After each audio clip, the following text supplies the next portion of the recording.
안녕하세요. 함께 기도하겠습니다.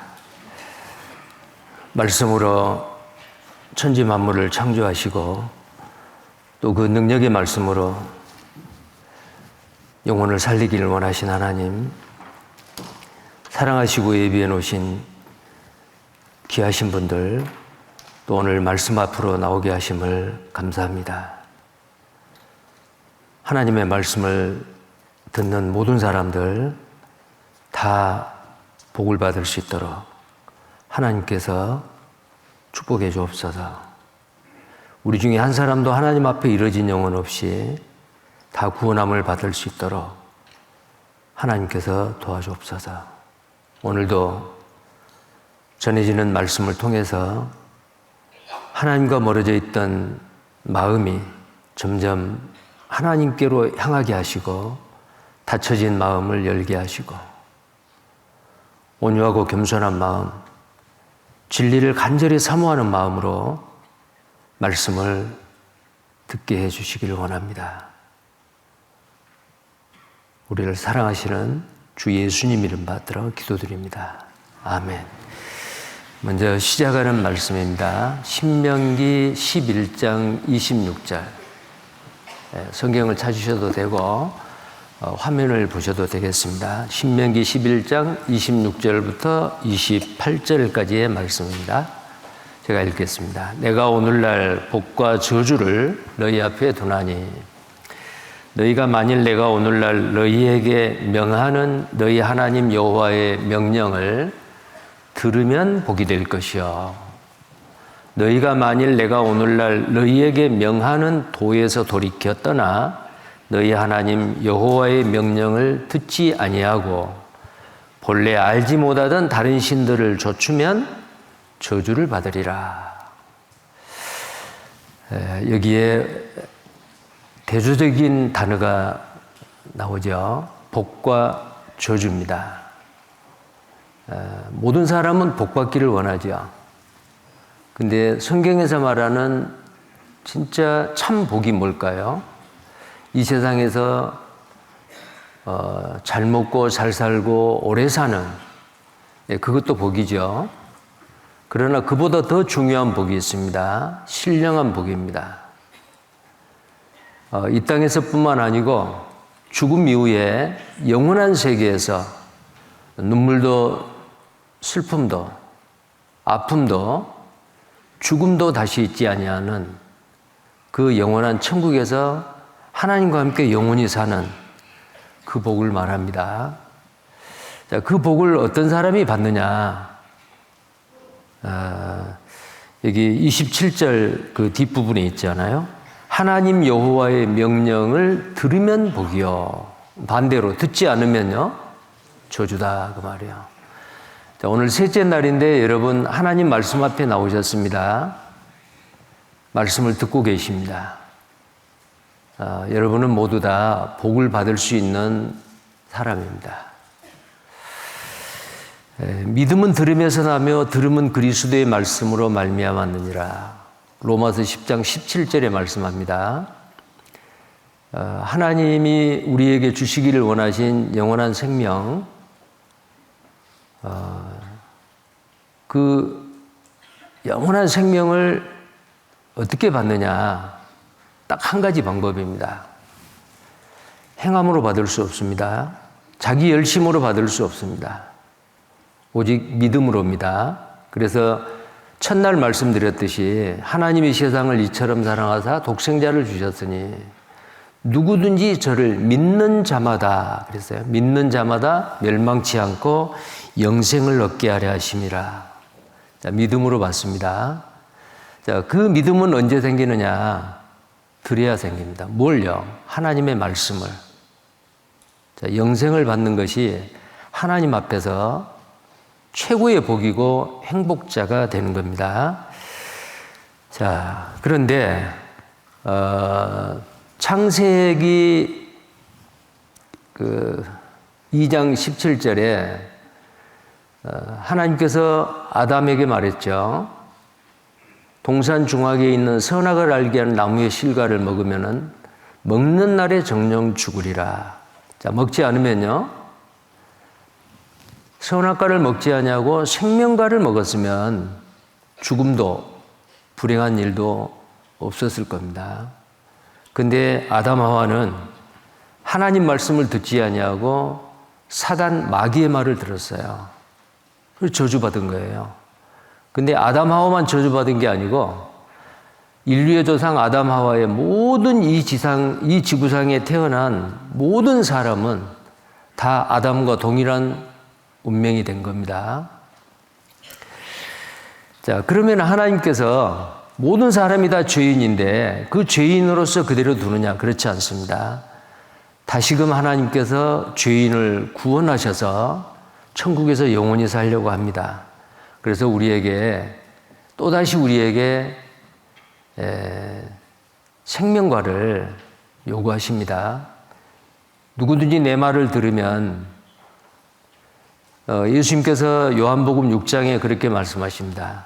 내 피를 마시고 내 살을 먹는 자는 영생을 얻는다. 자, 예수 그리스도 육신을 입고 이 땅에 오신 그 예수 그리스도를 알고 믿을 때에 에덴 동산에서 선악과를 거절하고 생명과를 먹는 것과 마찬가지예요. 영원한 생명을 얻습니다. 자, 그 믿음은 언제 생기느냐? 말씀을 통해서요. 자, 우리는 말씀 앞에 오늘도 나와 계십니다. 자, 노아 홍수 때도 마찬가지예요. 노아를 통해서 하나님께서 의의 말씀을 전파했습니다. 죄인이 의인이 되는 말씀이에요. 하나님의 말씀을 듣고 순종하면은 의롭다움을 받습니다. 구원을 받아요. 그런데 노아 홍수 때 사람들은 먹고 마시고 장가가고 시집가고 하나님의 말씀을 듣지 않았어요. 농담으로 얘기했죠. 그들은 다 구원받지 못하고 멸망받았습니다. 자, 이 성경 말씀에 창세기부터 요한계시록까지의 그 모든 말씀이 들으라. 그 하나님의 말씀을 들으라. 복을 받으리라. 듣지 않았어요. 듣지 못하니까 믿지 않죠. 저주를 받습니다. 노아 홍수가 끝나고 난 다음에 많은 세월이 지났습니다. 많은 사람이 태어났습니다. 자, 그때의 사람들은 하나님의 말씀을 무시했어요. 듣지 않았어요. 믿지 않았어요.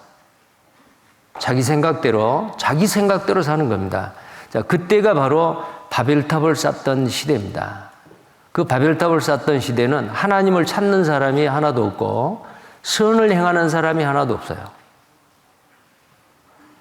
신본주의가 아니고 인본주의입니다. 하나님의 말씀을 무시했던 거예요. 창세기 1장 28절에 생육하고 번성하여 땅에 충만하라. 온 땅에 흩어져 충만하게 자라라. 근데 바벨탑을 쌓던 그 시대에 우리가 흩어지지 말자. 니무롯이라는 사람을 중심으로 사람의 힘으로 이 땅에 유토피아를 건설하려고 하는 인간의 교만이 하늘을 찌를 때 됐습니다. 그 사건이 바로 바벨탑 사건이었어요. 그게 창세기 11장에 나옵니다. 자, 창세기 11장 1절부터 보겠습니다. 온 땅에 구음이 하나이요 언어가 하나이었더라. 이에 그들이 동방으로 옮기다가 신할 평지를 만나 거기 거하고 서로 말하되 자 벽돌을 만들어 견고히 굽자 하고 이에 벽돌로 돌을 대신하며 역청으로 진흙을 대신하고 자 언어가 하나였습니다. 말이 하나였어요. 이때는 외국어가 없었습니다. 또 그들이 말하기를 또 말하되 자 성과 대를 쌓아 대 꼭대기를 하늘에 닿게 하여 우리 이름을 내고 온 지면에 흩어짐을 면하자. 하나님은 뭐라고 말했죠? 충만하라. 생육하고 번성하여 충만하라. 자, 창세기 1장 28절에 하나님이 그들에게 복을 주시며 그들에게 이르시되 생육하고 번성하여 땅에 충만하라. 근데 사람은 어때요? 흩어지지 말자. 자, 하나님의 말씀에 대한 불순종이고 불신이고 도전이죠. 자, 창세기 1장 28절에만 그런 게 아니고 노아 홍수 이후에 방주에서 나왔을 때 노아와 그의 가족들에게 또 말씀하셨어요. 하나님이 노아와 그 아들들에게 복을 주시며 그들에게 이르시되 생육하고 번성하여 땅에 충만하라. 두 번째 말했죠. 또 세 번째입니다. 9장 7절에 너희는 생육하고 번성하며 땅에 편만하여 그 중에 번성하라 하셨더라. 근데 흩어지지 말자고요. 하나님은 이 지구를 사람이 살 수 있는 조건을 다 갖추어서 이 땅에 아담 하와의 후손들이 온 땅에 흩어져 충만하게 살기를 원했는데 흩어지지 말자. 하나님의 말씀을 거역한 거죠. 자, 그래서 11장 5절에 여호와께서 인생들의 쌓는 성과 대를 보시려고 강림하셨더라. 여호와께서 가라사대 이 무리가 한 족속이요 언어도 하나이므로 이같이 시작하였으니 이후로는 그 경영하는 일을 금지할 수 없으리로다. 바벨탑을 쌓는 게 언어가 하나이기 때문에 그 대공사가 가능했던 거예요. 그래서 하나님이 이 바벨탑 쌓는 것을 중단시킵니다. 어떻게요? 언어를 혼잡케 합니다. 7절에 자 우리가 내려가서, 이 우리는 천사가 아니고 하나님입니다. 왜 하나님이 우리라고 했을까? 창세기 1장 26절에도 우리가 우리 형상대로 사람을 만들고 했잖아요. 하나님이 우리예요. 복수예요. 엘로힘이라는 게 복수입니다. 하나님은 성부, 성자, 성령의 하나님이세요. 근데 그 삼위의 하나님이 곧 한 분이세요.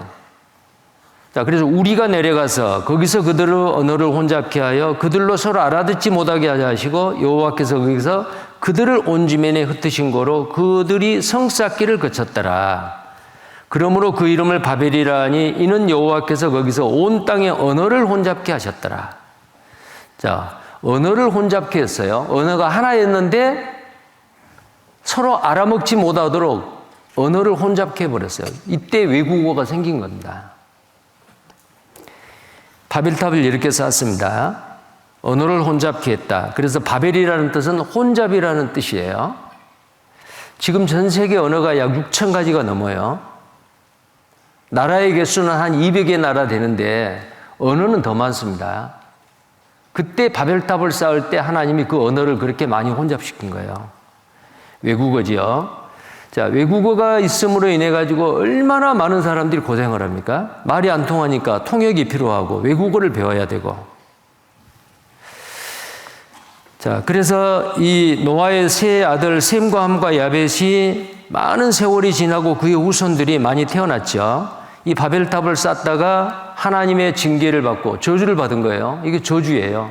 하나님의 말씀을 듣지 아니함으로 또 심판받은 거예요. 그래서 온 세상이 흩어졌습니다. 이 바벨탑은 역사적인 사실일까? 맞습니다. 바벨탑은 어디에 있는가? 바벨탑은 오늘날 이라크라고 하는 나라 알리 부근에 있다. 유브라데스 강과 티그리스 강 그 가운데에 옛날 아브라함의 고향 갈대아 우르에 가까운 곳에 있습니다. 근데 그걸 언제 발견했냐면 1913년 독일의 고고학자 콜데바이라고 하는 사람에 의해서 그 바벨탑 자리가 발견된 거예요. 자, 여기 한번 보십시오. 바그다드 남쪽 300km, 아브라함의 출생지로 잘 알려진 우르에 거대한 지구라트가 남아 있습니다. 고대 수메르인들이 신을 숭배하기 위해 건설했던 탑이죠. 우르의 지구라트는 고대 메소포타미아 지구라트 중 현존하는 가장 오래된 것입니다. 하지만 콜데바이 역시 흔적도 없이 사라져버린 바벨탑만큼은 찾을 수는 없었습니다. 그러던 어느 날 그는 전혀 뜻밖의 광경을 보게 되죠. 주민들이 땅속에서 끊임없이 벽돌을 채취해가는 것을 목격한 것입니다. 콜데바이는 이곳이 바벨탑의 자리일 거라 직감했습니다. 성경 창세기에 바벨탑 건설에 관한 중요한 단서가 있습니다. 자, 벽돌을 단단히 구워내자.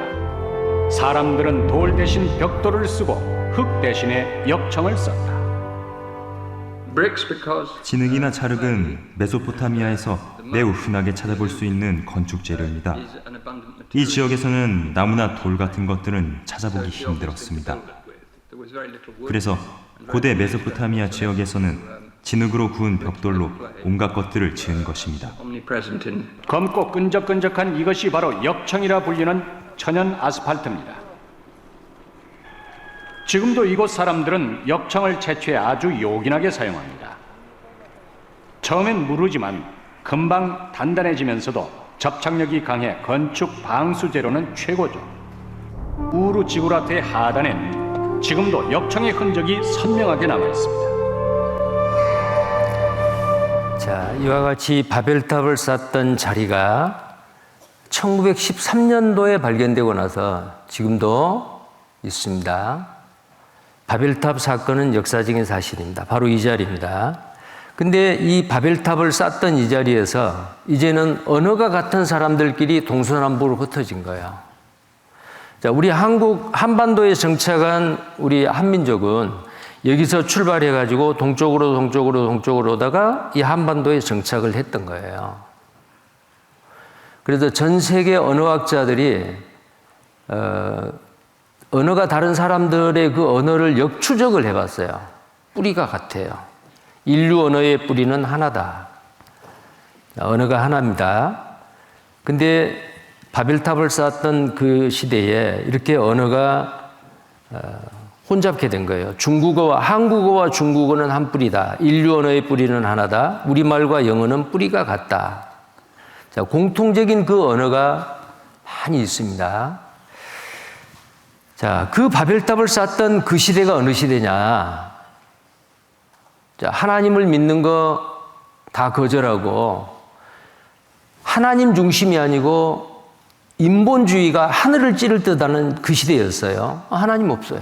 하나님 없다. 어디 있느냐. 그렇게 생각했던 시대입니다. 그래서 시편 14편 1절 3절에 어리석은 자는 그 마음에 이르기를 하나님이 없다도다. 그 다음에 3절에 다 치우쳤으며 함께 더러운 자가 되고 선을 행하는 자가 없으니 하나도 없도다. 이 바벨탑을 쌓았던 시대예요. 하나님을 찾는 사람이 찾을 수가 없어요. 자, 그래서 하나님은 사람을 찾으러 오신 거예요. 한 사람을 불러냈습니다. 그 사람이 누구냐면은 아브라함이요. 창세기 12장 1절 3절에 여호와께서 아브라함에게 이르시되 너는 너의 본토 친척 아비 집을 떠나 내가 내게 지시할 땅으로 가라. 내가 너로 큰 민족을 이루고 내게 복을 주어 내 이름을 창대케 하리니 복의 근원이 될지라. 세 가지를 약속하죠. 땅을 약속을 합니다. 한 사람 아브라함에게 큰 민족을 약속을 합니다. 그리고 복의 근원이다. 복을 약속을 해요. 여기서 말한 이 복은 신령한 복이에요. 그냥 잠깐 이 세상에 몇십 년 누리고 없어질 그런 복이 아니고 영원한 복입니다. 자, 그 영원한 복을 누구를 통해? 아브라함을 통해. 그 아브라함에게 약속한 그 민족, 이 민족이 누구냐면 오늘날 이스라엘 민족입니다. 이 지구상에서 한 민족을 선택을 한 거예요. 왜 그러느냐? 그 민족에게 하나님이 육신을 입고 오시겠다는 약속이요. 그게 창세기 3장 15절에 아담하와가 선악과를 먹고 하나님 앞에 범죄하고 죽었죠. 그럼 그걸로 끝나는 게 아니에요. 하나님은 다시 일하십니다. 6일까지 일하시고 창조하시고 끝내고 7일째 안식하셨습니다. 하나님의 안식을 인간이 깨버린 거예요. 지금도 하나님께서 일하고 계세요. 무슨 일을 해요? 지옥 갈 사람들을 구원받기 위해서 천국 가게 하는 그 일을 지금도 하고 계세요. 근데 아브라함을 통해서 온 세상을 구원할 한 사람을 약속했는데 그 사람이 여자의 후손입니다. 아브라함의 씨로 말미암아 온 세상 사람이 복을 받으리라. 그분이 누굴까요? 예수 그리스도입니다. 자, 여기에 모든 족속이 너를 인하여 복을 얻을 것이다 그랬죠. 자, 아브라함을 하나님이 부르신 겁니다. 하나님을 찾는 사람이 하나도 없고 선을 행하는 사람이 하나도 없었던 이 시대에 하나님이 아브라함을 부른 거예요. 세 가지 약속이에요. 땅을 약속을 하고 큰 민족을 약속을 하고 복을 약속을 했죠. 예수 그리스도를 이 민족에게 보내시고 그 예수 그리스도가 온 인류의 죄를 위해서 십자가에서 피 흘려 죽으시고 오직 예수를 믿는 사람은 누구든지 다 값없이 의롭다함을 받게 합니다. 자, 하나님을 알 수 있는 방법은 지난 시간에 말했죠. 하나님이 만드는 작품을 통해서, 양심을 통해서, 성경을 통해서 이제 오늘은 하나님을 알게 하는 한 민족에 대해서 배우려고 해요. 이스라엘 민족이에요. 다른 말로는 유대인이라고도 하죠.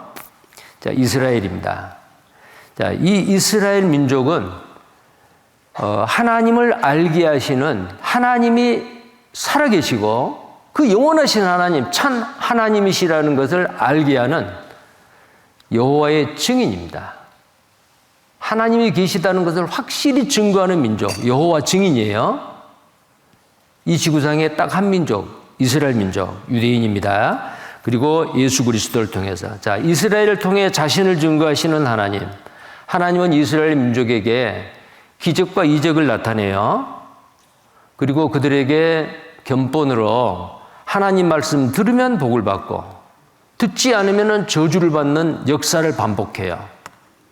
그래서 이스라엘 민족은 샘플 민족으로 이스라엘 민족의 역사를 보면은 아하, 만약에 그들이 복을 받았다면 우리도 이스라엘 민족과 같이 돼야겠구나.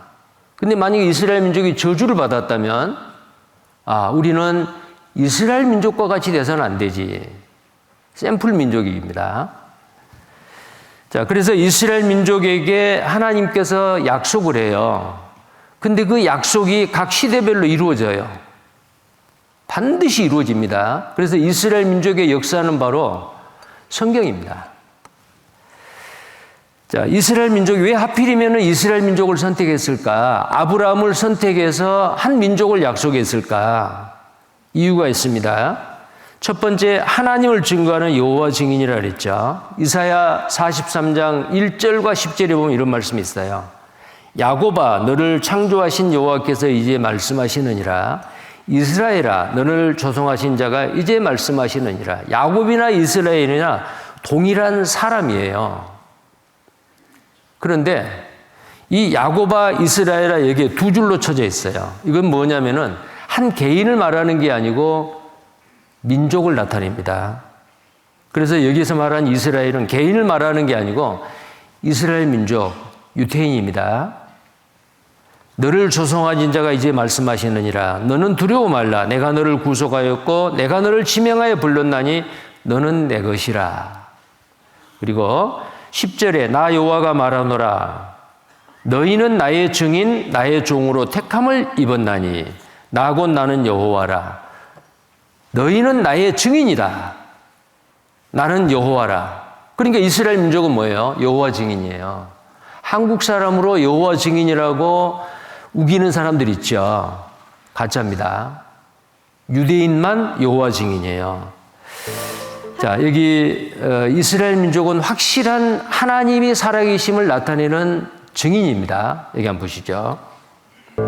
확실한 증인 이스라엘. 성경을 연구한 전문가들은 모든 사람들이 확인할 수 있는 확실한 증거로 이스라엘을 지목하고 있습니다. 이스라엘은 중동에 위치한 국가로 인구는 1,500만 명 정도며 전 세계 인구의 0.2%에 해당하는 작은 나라입니다.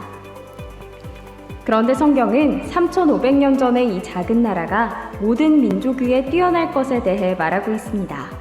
사람들은 이스라엘 민족을 다른 말로 유대인이라 부르는데 역대 노벨상 수상자의 22%가 유대인입니다. 특히 경제학상의 경우 역대 수상자의 41%가 유대인이며 이외 물리학상, 의학상 등 과학 분야에서도 유대인은 두각을 나타내고 있습니다.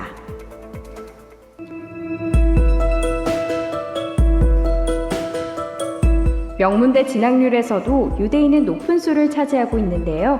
미국 상위 15개 대학의 유대인 비중은 21%가 넘습니다. 이뿐 아니라 아인슈타인, 미국의 전 국무장관 헨리 키신저, 미국의 경제대통령이라고 불리는 앨런 그린스펀, 세계 영화를 움직이는 스티븐 스필버그, 이들의 공통점이 유대인이라는 겁니다. 세계 메이저 영화사인 파라마운트, 메트로 골드윈 메이어, 콜롬비아 피처스, 위너 브라더스, 20세기 폭스필름 등은 유대인이 설립했으며 미국의 3대 방송사 CBS, ABC, MBC 또한 유대인이 설립했고 지금도 소유하고 있습니다. 이외에도 미국에서 유대인의 영향력은 절대적입니다. 1900년 동안 전 세계에 분산돼 망했던 이스라엘이 이렇게 강한 나라가 될 거라고 그 누구도 상상하지 못했을 겁니다. 그러나 성경은 지금부터 3500년 전부터 이스라엘이 반드시 회복되고 세계 모든 나라 위에 뛰어나게 될 것을 예언했습니다. 자, 이스라엘은 여호와의 확실한 증인입니다. 그래서 하나님이 선택하신 거예요. 그 다음에 모든 민족 중에 수요가 가장 적다 그랬어요. 자, 수요가 적습니다. 하나님은 약한 자를 들어서 강한 자를 부끄럽게 하시고 하나님의 능력을 나타내시는데요. 자, 이스라엘 민족을 선택한 이유가 뭐냐면은 여호와께서 너희를 기뻐하시고 너희를 택하심은 너희가 다른 민족보다 수요가 많은 연고가 아니라 너희는 모든 민족 중에서 가장 적으니라. 땅덩어리도 그렇고 인구도 그렇습니다. 자, 이스라엘 민족을 선택한 목적이에요. 여기 인구 비율로 따지면은 이렇게 아주 작은 나라, 보일락말락하지요. 자, 인구가 많은 나라, 중국, 인도, 미국, 브라질 이런 나라들이잖아요. 자, 그 다음에요. 자, 이스라엘 나라가 여기 노란 색깔이에요. 노란 색깔입니다. 근데 이 빨간 색깔의 나라들은 무슬림 국가들이에요. 이스라엘을 어떻게 하든지 없애버리고 이스라엘을 망하게 하려고 하는 이 무슬림 국가들이거든요. 지금도 하마스하고 헤즈볼라 전쟁 중이죠. 어떻게 하든지 이스라엘을 없애려고 합니다. 그런데 그들은 독립 이후에 전쟁할 때마다 승리했습니다. 이제 전 세계가 흩어졌다가 다시 이스라엘 땅으로 돌아온 유대인들은 다시는 뽑히지 않습니다. 아무리 주변의 큰 나라들이 이스라엘을 침략하고 공격하더라도 절대 망하지 않습니다. 마지막 때 전쟁은 러시아가 이스라엘을 치러 내려오는 전쟁이 에스겔서 38장 39장에 있습니다. 그런데 성경의 시나리오는 러시아를 중심으로 한 연합군이 이스라엘 땅에 와서 망할 것이 예언되어 있어요. 이스라엘을 당해낼 민족은 없습니다. 어느 나라도 없어요. 자, 이렇게 작은 나라잖아요. 하나님께서 이 적은 민족을 선택해서 하나님의 크신 능력을 나타내 하나님이 확실하게 살아계심을 증거하는 여호와 증인이다 그 말이에요. 세 번째는 그들은 하나님의 말씀을 맡은 민족입니다. 로마서 3장 1절 2절에 유대인의 나음이 무엇이며 할례의 유익이 무엇이냐 범사에 많은데 첫째는 저희가 하나님의 말씀을 맡았습니다. 신구약 성경은 유대인이 기록했어요. 그리고 전 세계 말로 번역이 돼서 온 세상 사람들이 그 성경을 통해서 구원을 받게 하는 거예요. 자, 그 다음에 네 번째, 예수님이 오시는 모체입니다. 아브라함에게 약속했죠. 너는 복의 근원이 될 거다. 너로 말미암아 지상의 모든 민족이 복을 받을 것이다라고요. 자, 아브라함, 이삭, 야곱. 그 다음에 야곱의 12아들 중에서 넷째 아들 유다 지파를 통해서 예수님이 오실 것을 약속을 했어요. 다윗의 후손이죠. 법적인 혈통입니다. 법적인 그 족보예요. 예수 그리스도가 유대 땅 베들레헴에 유다 지파가 차지하는 그 땅에 오셨어요. 예수 그리스도. 그 다음에요. 다섯 번째는 이방인의 샘플입니다. 샘플, 거울이에요. 유대인의 역사를 보면 아, 유대인과 같이 돼야겠다. 아니, 나는 유대인과 같이 되지 않아야지. 하나의 샘플인 민족이에요. 자, 그 다음에 하나님이 작정한 시간을 알립니다. 예수님이 다시 오신다고 약속하셨어요. 아직 안 오셨죠? 그러면 예수님이 언제 오시느냐? 유대인을 보면 알아요. 자, 이스라엘을 상징하는 나무가 무화과입니다. 무화과예요. 근데 무화과가 죽었어요. AD 70년에 로마에 의해서 이스라엘이 망했습니다. AD 135년에 그 땅에서 한 사람도 살지 못하는 법을 로마에서 하이드리안 황제가 법을 만들고 다 쫓아냈어요. 전 세계 이산됐습니다. 디아스포라라고 하죠. 그 땅에서 쫓겨났어요. 아브라함에게 약속한 그 땅에서요. 1900년 동안 전 전 세계에 흩어져서 그들이 가는 곳마다 칼과 기근과 연병이 따랐어요. 우리가 사는 이 시대에 2차 세계대전 때 독일의 나치당 히틀러에 의해서 600만 명이 학살당했죠. 1900년 동안 얼마나 많은 유대인이 죽었는지 몰라요. 근데 그것으로 끝나는 게 아니에요. 하나님의 약속입니다. 무화과 나무에서 죽은 줄 알았던 무화과 나무에서 연한 잎사귀가 나올 거다. 그것은 민족의 부흥입니다. 없어졌던 나라가 갑작스럽게 이 지구상에서 탄생합니다. 그때가 1948년 5월 14일. 지금부터 76년 전이죠. 나라가 생겼어요. 기적입니다. 20세기의 기적이에요. 그것이 바로 무화과 나무에서 죽은 무화과 나무에서 잎사귀가 나오는 거거든요. 근데 예수님께서 말씀하셨어요. 마태복음 24장 32절 이하에 무화과 나무에서 잎사귀가 나오는 걸 보거든 이 모든 일을 보거든 인자가 곧 문 앞에 이른 줄 알라. 자, 이스라엘이 나라가 되고 회복이 돼서 강대한 나라, 땅은 작고 인구는 적지만 전 세계에 가장 큰 영향력을 미치는 나라가 된 거예요. 그랬을 때에 인자가 곧 문 앞에 이른 줄 알라. 예수님이 재림하실 날이 아주 가깝다는 거예요. 자, 그래서 예수님이 언제 오실까? 중동 사태를 보면 돼요. 자, 이스라엘이 어떻게 되느냐? 지금 하마스, 헤즈볼라, 이란 주변에 있는 많은 적대 국가하고 그 작은 나라가 전쟁을 하면 지지를 안 해요. 바로 우리가 사는 이 시대입니다. 그래서 이스라엘은 하나님이 작정하신 시간을 알린다. 자, 그래서 사람들이 이렇게 말합니다. Israel is God's timepiece. 이스라엘은 하나님의 시계다 라고 말합니다.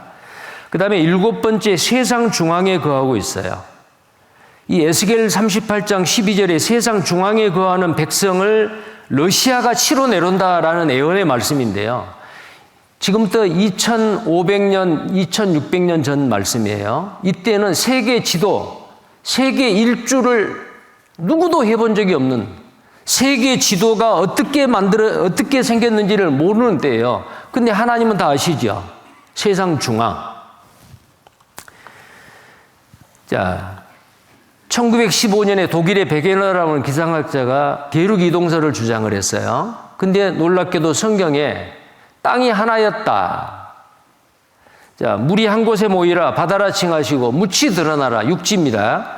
일대양 일대주였어요. 창세기 1장 9절에 하나님이 가라사대 천하의 물이 한 곳으로 모이고 묻이 드러나라 하시며 그대로 되니라.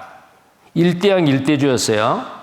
그런데 노아홍수 이후에 깊은 물곡간을 만들고 천하의 높은 산을 다 덮어버렸던 그 물을 없애야만이 다시 노아의 그 가족들을 통해서 역사가 다시 시작이 되잖아요. 인류 역사가 시작이 되잖아요. 그때 하나님께서 한 대륙, 일대주였던 그 대륙을 갈라지게 만들어요. 그리고 그 틈에 깊은 물곡간을 만들어요.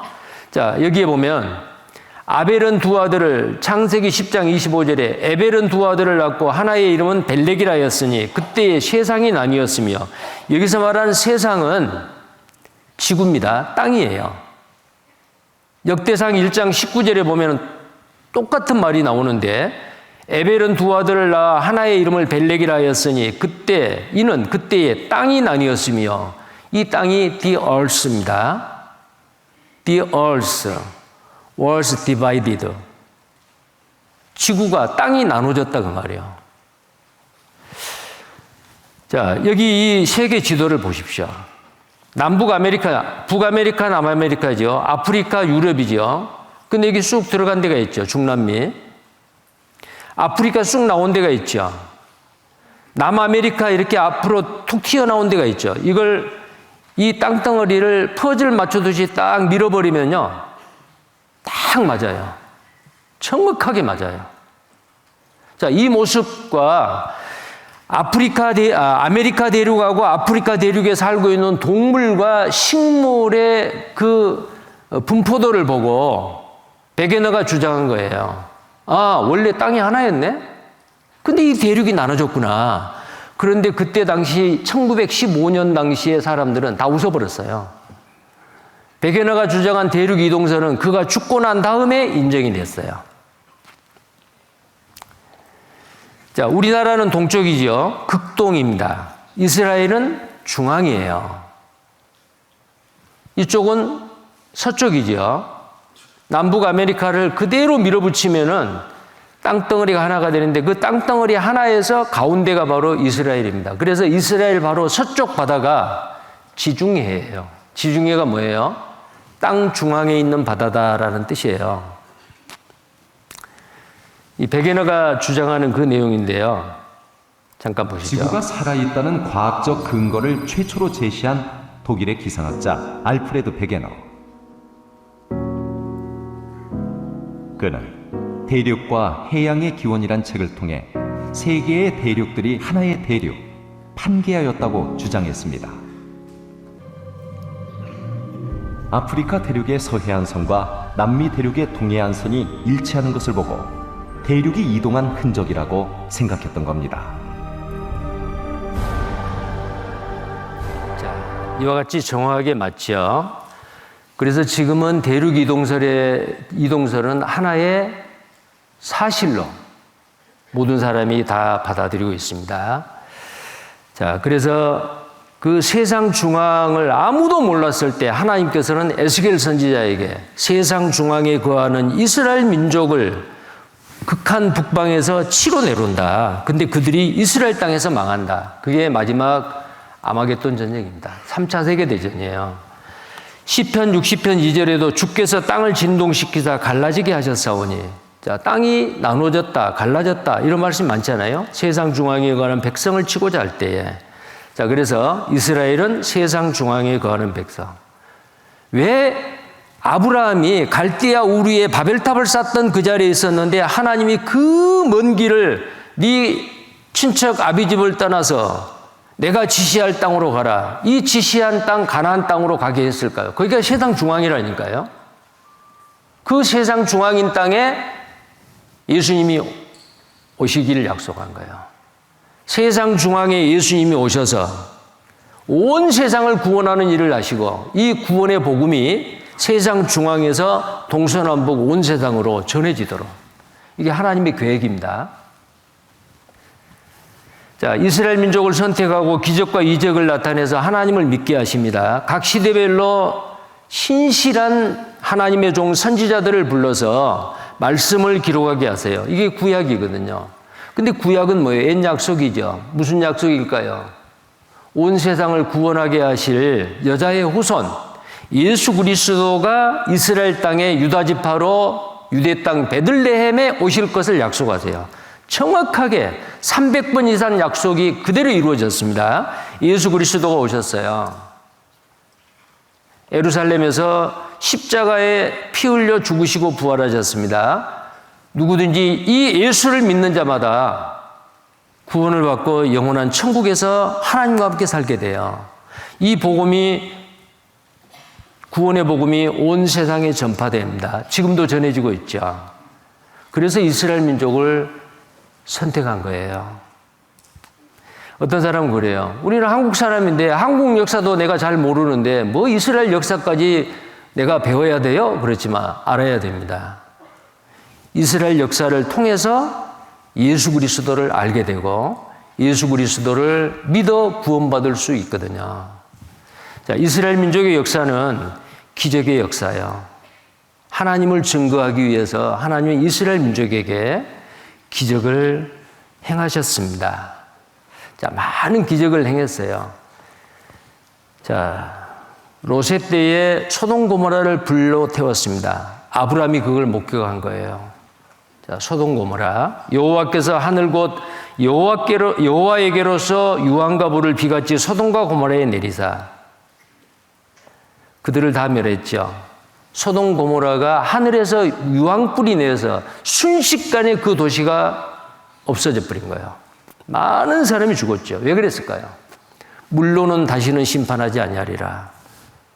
불로 심판합니다.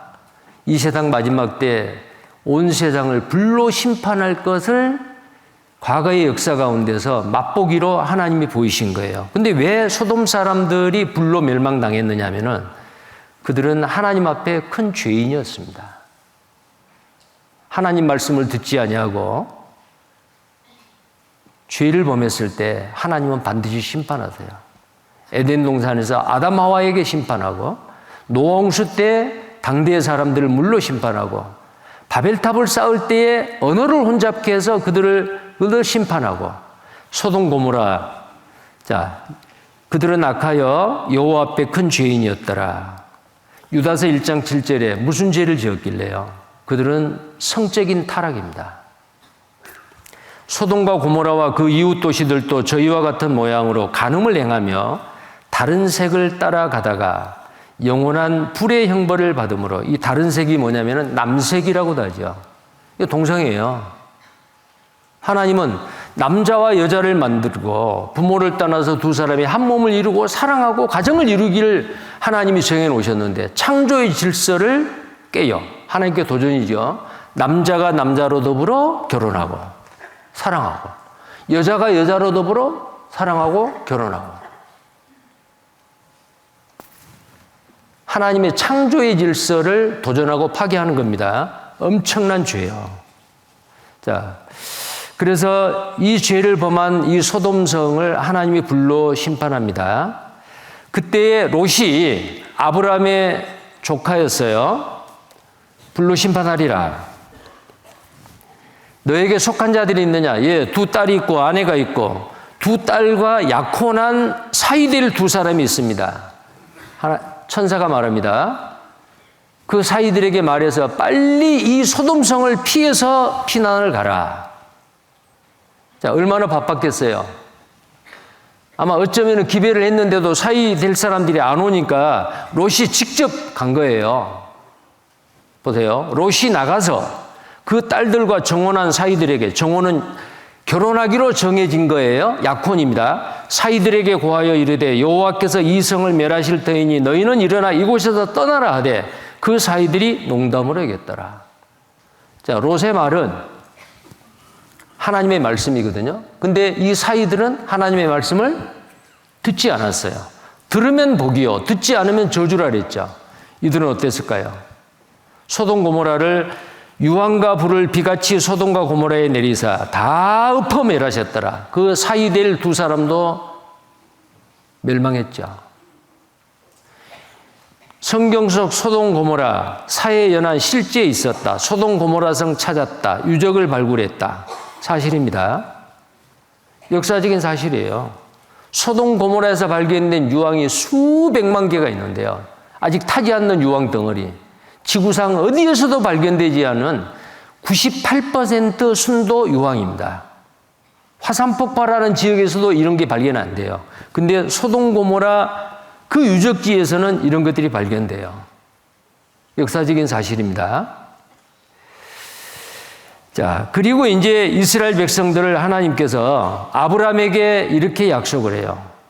너의 후손들이 이방에 객이 되어서 400년 동안 그들을 섬기다가 400년이 찬 후에 다시 이 땅으로 돌아오리라.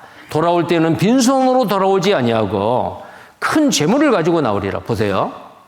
그 섬기는 나라를 내가 징치할지며 그 후에 네 자손이 큰 재물을 이끌고 나오리라. 네 자손은 4대 만에 이 땅으로 돌아오리라. 이방에 객이 되어 그들을 섬긴다. 그건 뭐예요? 노예가 된다 그 말이에요. 자, 아브라함에게 약속을 했는데 아브라함의 손자 야곱 때에 흉년이 들어서 에집트로 내려가요. 가나안 땅에서. 그곳에서 400년 동안 노예 생활을 합니다.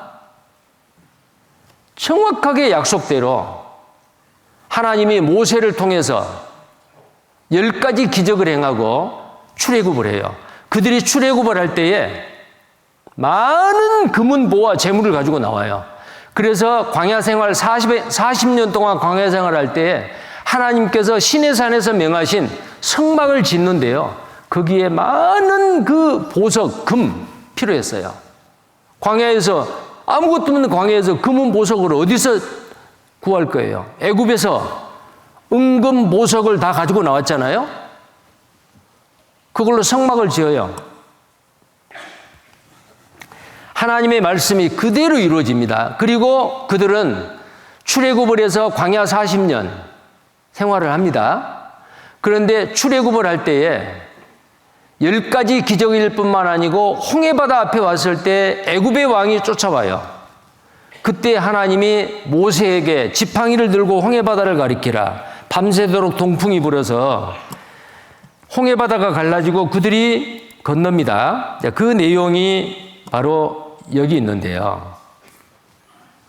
출애굽기 13장 20절에 그들이 숫곳에서 발행하여 광야 끝 에담의 장막을 칩니다. 그곳에서 다시 돌쳐서 이곳에 옵니다. 홍해바다죠. 여기가 바로 오늘날 홍해바다 아카바만이에요. 이곳에 도착했어요. 길은 외통수입니다. 근데 여기에 여의도보다 더 넓은 백사장이 있어요. 그곳에 약 200만 명의 유대인들이 진을 치고 있습니다. 그때 애굽의 왕이 그들을 잡으러 와요. 그들은 다 죽지요. 다시 잡혀가서 노예가 되거나요. 근데 하나님께서 모세에게 지팡이를 들고 이 홍해바다 건너편이 사우디아라비아입니다. 미디안 땅이에요. 가리키라. 밤새도록 그 사우디아라비아 쪽에서 바람이 불어가지고 동풍이 불어서 바닷물이 갈라지고 바다 밑이 마른 땅이 돼버려요. 이스라엘 백성은 건너죠. 자, 뒤따라왔던 애굽의 왕과 그의 군대들이 마차를 타고 전쟁 때 타는 마차, 전차지요. 마른 땅이 된 이 홍해바다를 건너려고 합니다. 이스라엘 백성은 다 건넜어요. 뒤따라간 에집트의 왕과 그의 군대는 물이 합쳐져서 하나님이 그렇게 하신 거죠. 다 수장돼 버려요. 이 모습을 보고 유대인들은 여호와 하나님을 경외하고 믿었습니다. 이게 뭐예요? 기적이죠. 하나님이 아니시고는 이런 일을 할 수가 없어요. 자, 그 내용을 한번 보시죠. 자, 바로 여기 이곳에 진을 치고 있었어요. 근데 에집트 군대가 그대로 따라왔어요. 자, 그 내용인데요. 모세가 백성에게 외칩니다. 오늘날 너희를 위하여 행하시는 구원을 보라. 하나님이 그들을 구원해 주신 거예요. 너희가 오늘 본 애굽 사람들은 또다시 영원히 배우지 못하리라. 여호와께서 너희를 위하여 싸우시리니 너희는 가만히 있을지어다. 자, 이 모습도 하나의 그림자예요. 우리가 뭘 열심히 하고 선하게 살고 해가지고 구원받는 게 아니에요. 우리는 아무것도 할 수 없어요. 하나님이 우리를 구원해가지고 천국 보내주면 가고, 그렇지 않으면 지옥 가야 돼요. 이스라엘 백성도 마찬가지요. 어떻게 그 에집트의 정예 부대와 싸워서 이깁니까? 하나님께서 싸워주시고 하나님이 그들을 구원하신다 그 말이에요. 모세는 이스라엘 백성에게 여호와께서 너희를 위해 싸우신다.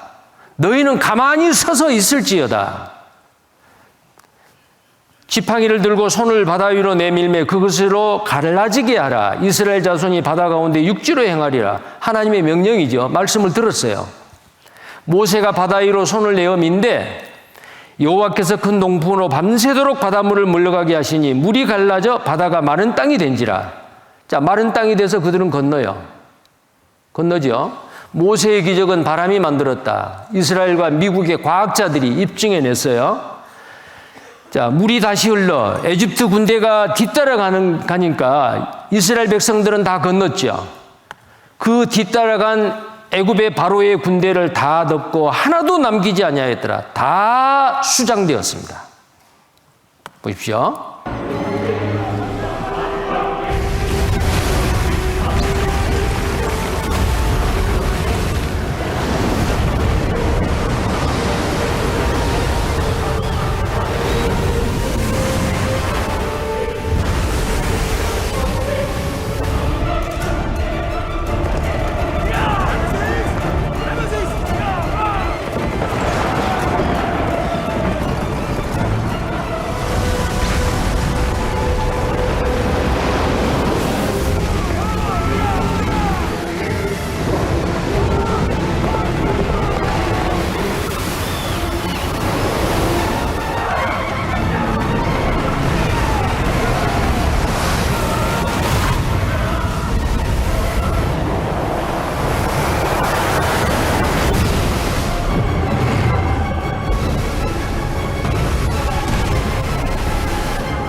자, 바다 위에 시신들이 떠 있습니다. 이 모습을 유대인들은 본 거예요. 출애굽기 14장 30절 31절에 그날에 여호와께서 이같이 이스라엘을 애굽 사람의 손에서 구원하시매 이스라엘이 바닷가에 애굽 사람의 시체를 보았더라. 이 애굽은 오늘날 이집트입니다. 이스라엘이 여호와께서 애굽 사람들에게 베푸신 큰 일, 이 큰 일이 뭐예요? 기적입니다. 큰 일을 보았으므로 백성이 여호와를 경외하며 여호와와 그 종 모세를 믿었더라. 이스라엘 민족에게 하나님을 찾는 사람이 하나도 없었던 시대에 한 사람 불러서 한 민족을 만들고 그 민족에게 기적과 이적을 나타내서 하나님의 살아계심을 그들에게 보여주는 거예요. 그들은 기적을 보고 믿었죠. 그리고 선지자, 특히 모세를 통해서, 모세라는 사람도 선지자였어요. 모세를 통해서 창세기, 출애굽기, 레위기, 민수기, 신명기, 모세 오경을 기록하게 한 거예요. 자, 여호와와 그 종 모세를 믿었다라 그랬죠.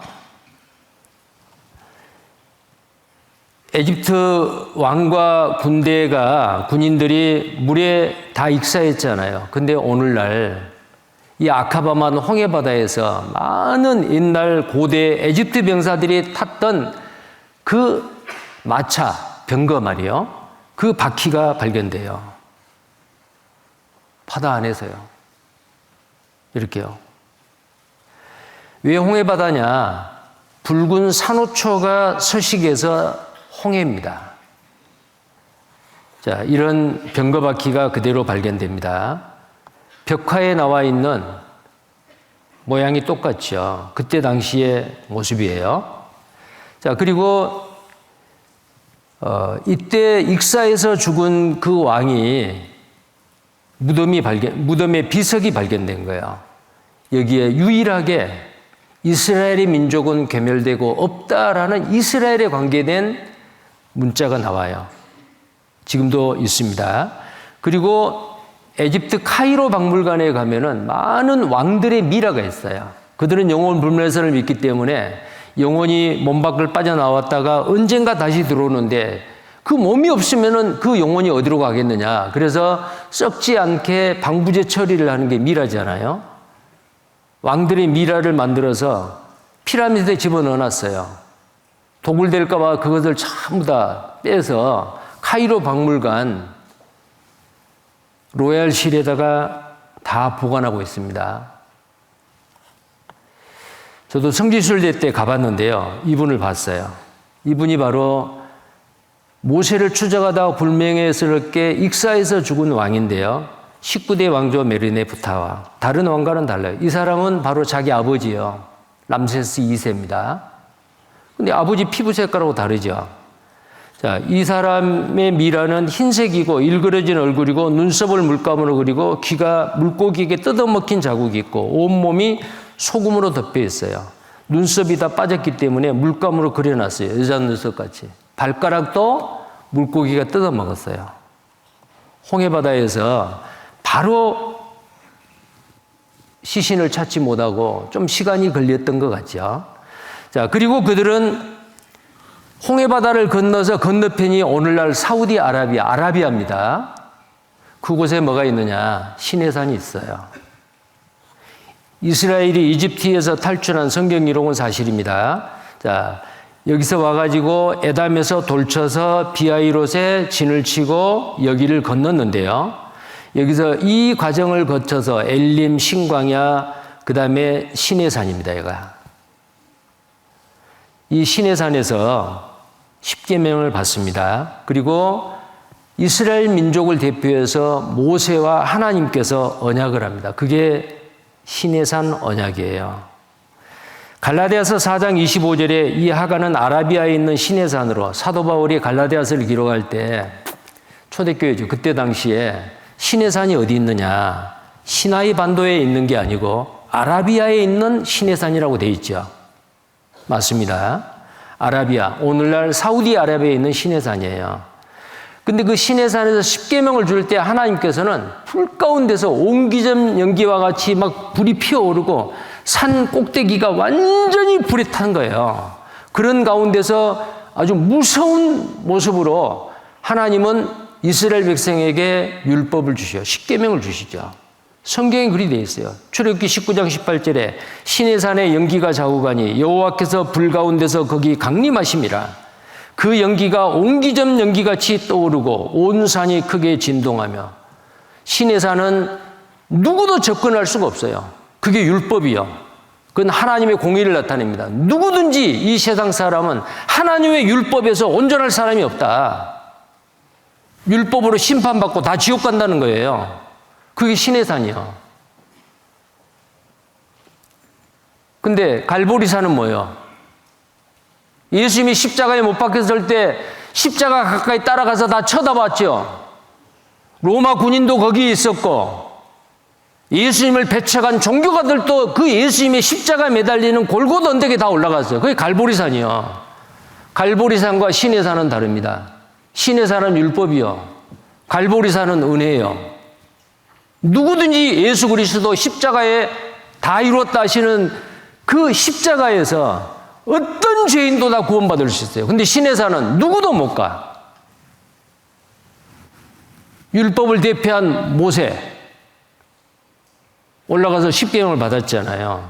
그래서 이 시내산은 불 가운데서 하나님이 나타나요. 불 가운데서 무서운 심판을 나타내요. 지옥은 불과 유황이 타는 못이요. 연기가 옹기점 연기같이 떠오르고, 자, 이것을 지금 우리가 살고 있는 이 시대까지 율법은 바로 하나님의 공의를 나타내고 심판을 나타낸다. 이것을 흔적으로 남겨놓은 겁니다. 한번 보십시오. 지도에는 미디안이 사우디아라비아 북서쪽에 있습니다. 이곳이 우리가 오늘 찾아야 할 하나님의 산입니다. 신약의 바울은 시내산의 위치를 아라비아 시내산이라고 합니다. 갈라디아서 4장 25절. 요세푸스는 시내산은 미디안시의 지역에서 제일 높은 산이라고 합니다. 이곳이 우리의 목적지입니다. 사우디아라비아에 있는 진짜 시내산, 오늘날 이름은 제벨 엘 로츠입니다. 다음 목적지는 제벨 엘 로츠, 즉 시내산, 하나님의 산입니다. 산을 전반적으로 살펴볼 때 시내산 정상은 하나님의 임재로 불탔던 것이 보입니다.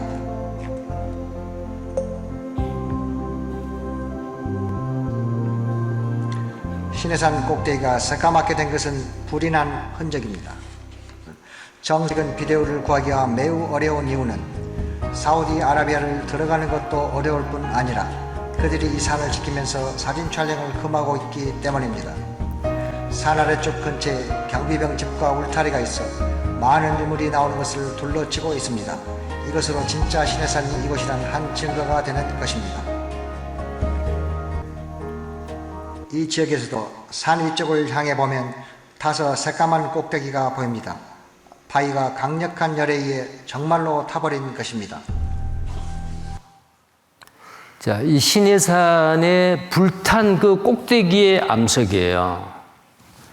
근데 바로 옆에 있는, 자, 여기가 시내산 십계명을 받았던 하나님이 불 가운데 나타났던 산입니다. 여기의 암석이나 여기의 암석이나 그 성분은 똑같아요. 근데 여기는 불타서 걸러 있죠. 지금까지요. 수천 년이 지났는데도. 자, 이 시내산에서 하나님께서 모세와 함께 이스라엘 백성과 약속을 합니다. 언약이죠. 그 언약이 뭐냐면은 하나님과 이스라엘 백성 간의 언약입니다. 듣고 순종하면 복을 받는다. 오늘 히브리서 11장 26절에서 28절 말씀이죠. 누구든지 여호와의 명령을 들으면 복이요 듣지 않으면 저주라 그랬잖아요. 듣고 믿어 순종하면 복이요 듣지 않고 믿지 아니하고 불순종하면 저주다 그 말이에요. 듣고 순종하면 복, 듣지 않고 불순종하면 저주다. 자, 여기에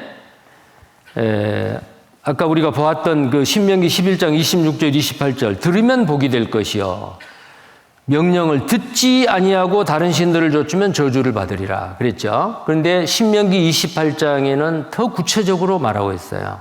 보세요. 2절에 네가 내 하나님 여호와의 말씀을 순종하면 이 모든 복이 내게 임하며 내게 미치리니. 여기 잘 살펴보십시오. 자, 복이라는 단어입니다. 복. 여기에 복인데 blessing이라고 하죠. 영어로는 blessing. 성읍에서도 복을 받고 들에서도 복을 받을 것이요. 여기 복이 3번 나오죠. 내 몸의 소생과 내 토지의 소산과 짐승의 새끼와 우양의 새끼가 복을 받을 것이며 내 광주리와 떡반죽 그릇이 복을 받을 것이며 내가 들어와도 복을 받고 나가도 복을 받을 것이니라. 앞번에 3번 나왔죠. 뒤에 1번, 2번, 3번, 4번. 합해서 몇 번이요? 자, 7은 하나님의 숫자라 그랬죠. 반드시 하나님은 이 약속은 그대로 지키신다. 노홍수 이후에 창세기 9장에서 하나님이 언약하고 노아하고 언약이라는 단어가 7번 나와요. 그리고 그 언약을 확증해 주는 게 무지개예요. 무지개 색깔이 빨주노초파남보 7가지요. 7이죠. 자, 여기도 마찬가지요. 하나님 말씀을 듣고 믿어 순종하면 복 받는다. 반드시 복을 주겠다 그 말이요. 반대로 15절입니다. 신명기 28장 15절. 내가 만일 내 하나님 여호와의 말씀을 순종하지 아니하여 내가 오늘날 내게 명하는 모든 명령과 규례를 지켜 행하지 아니하면 이 모든 저주, 영어로는 curse라고 하죠. 저주입니다. 저주가 내게 임하고 내게 미칠 것이니 내가 성읍에서도 저주를 받으며 들에서도 저주를 받을 것이요. 자, 여기에 저주가 3번 나오죠. 또 내 광주리와 떡반죽 그릇이 저주를 받을 것이요 내 몸의 소생과 내 토지의 소산과 내 우양의 새끼가 저주를 받을 것이며 내가 들어와도 저주를 받고 나가도 저주를 받으리라. 여기 저주가 4번 나오고 앞에 3번 나왔죠? 몇 번이에요? 7번이에요. 하나님 말씀을 듣지 아니하고 믿지 아니하고 순종하지 않으면 반드시 저주하겠다는 거예요. 그러면 이스라엘 민족은 어땠어요? 이 율법과 이 시내산 언약을 받을 때 하나님 앞에 외쳤습니다. 예, 하나님이 살아계시고 하나님이 그렇게 놀라운 기적들을 보여주시고 우리를 에집트에서 구원해냈는데 우리가 하나님의 말씀을 듣고 말고요, 하나님 말씀 믿고 순종하겠습니다. 그래서 복 받겠습니다. 그리 했거든요. 그렇게 약속했어요. 그런데 어디 화장실 갈 때 마음 올 때 마음 다르죠. 자, 이스라엘 민족의 역사는 순종하면 복 받고 불순종하면 저주인데 아브라함, 이삭, 야곱 애굽에 400년 종살이, 광야에서 40년, 자, 그다음에 요단강을 건너서 가나안 땅에 들어와서 사사시대 350년, 사울, 다윗, 솔로몬 40년, 통일 왕국 시대 120년, 그 다음에 북이스라엘, 남이스라엘, 솔로몬 왕이 죽고 난 다음에 여로보암과 르호보암 두 사람이 나라를 쪼개 가졌죠. 자, 북이스라엘, 남유다, 마치 대한민국과 같이 북한과 남한과 같이 나라가 두 동강이 났어요. 왜 그랬을까요? 하나님의 심판이었습니다. 그리고 북이스라엘은 송아지, 풀 먹는 송아지 2마리 만들어 놓고 신이라고 생겼어요. 한 사람도 착한 왕이 없어요. 19명 왕 중에서. 그들은 저주받아서 BC 722년에 아시리아에 의해서 철저히 망했습니다. 남쪽 유다 착한 왕이 몇 명이 있었어요. 그런데 남쪽 유다 왕들도 우상을 섬기고 하나님의 말씀을 듣지 아니하고 그리하다가 BC 586년에 바벨론 느부갓네살 왕에 의해서 수도가 함락이 되고 예루살렘 성이 완전히 불탔죠. 성전이 불탔어요. 그들을 포로로 끌고 70년 동안 그들을 포로로 끌고 왔어요. 586년. 그리고 다시 페르시아 고레스 왕 때에 그들이 돌아왔습니다. 성전을 재건합니다. 그런데도 페르시아가 그들을 지배하고 알렉산더 대왕의 헬라가 지배하고 로마가 지배를 하고 예수님 당시까지 그들은 600년 동안 강대국에게 짓밟혀요. 600년 동안. 왜 그랬을까요? 이유가 있습니다. 왜 강대국에게 600년 동안 식민지 국가로 통치를 받느냐? 하나님 말씀을 듣지 않았어요. 에레미야 7장 25절입니다. 너희 열조가 애굽 땅에서 나온 날부터 그 많은 기적을 통해서 하나님이 그들을 끌어냈잖아요. 그런데 애굽 땅에서 나온 날부터 오늘까지 에레미야가 활동하는 그 시대입니다. 내가 내 종 선지자들을 너희에게 보내었으되 부지런히 보내었으나, 선지자를 한두 번 보낸 거 아니에요. 부지런히 보냈어요. 너희가 나를 청종치 아니하며, 청종한다 그 말은 귀를 기울여 듣는다 그 말이. 근데 청종치 않았다, 듣지 않았어요. 여호와 하나님의 명령을 듣지 아니하면 저주라 그랬죠. 너희가 나를 청종치 아니하며 귀를 기울이지 아니하고 목을 굳게 하여 너희 열조보다 악을 더 행하였느니라. 이렇게 되면 어떻게 돼요? 복이요 저주요? 저주받죠. 한두 번이 아닙니다. 에레미야 29장 17절 19절. 만군의 여호와께서 이같이 말씀하시되 보라, 내가 칼과 기근과 연병을 그들에게 보내어 그들로 악하여 먹을 수 없는 악한 무화과 같게 하겠고. 자, 악한 무화과는 썩어 먹을 수 없는 무화과다. 이 무화과는 이스라엘을 상징하는 나무예요. 우리나라는 무궁화죠. 일본은 사쿠라죠. 영국은 장미고, 각 나라를 대표하는 나무나 꽃이 있어요. 이스라엘을 대표하는 나무가 바로 무화과예요. 근데 하나님이 말씀하십니다. 에레미야 선지자를 통해서 악하여 먹을 수 없는 악한 무화과 같게 하겠다. 그래서 예수님 당시에 길 가시다가 무화과 나무를 저주했어요. 열매 없는 무화과 나무야 지금부터 영원까지 열매를 맺지 못하리라. 그러니까 무화과 나무가 즉시 말라 죽어버린 거예요.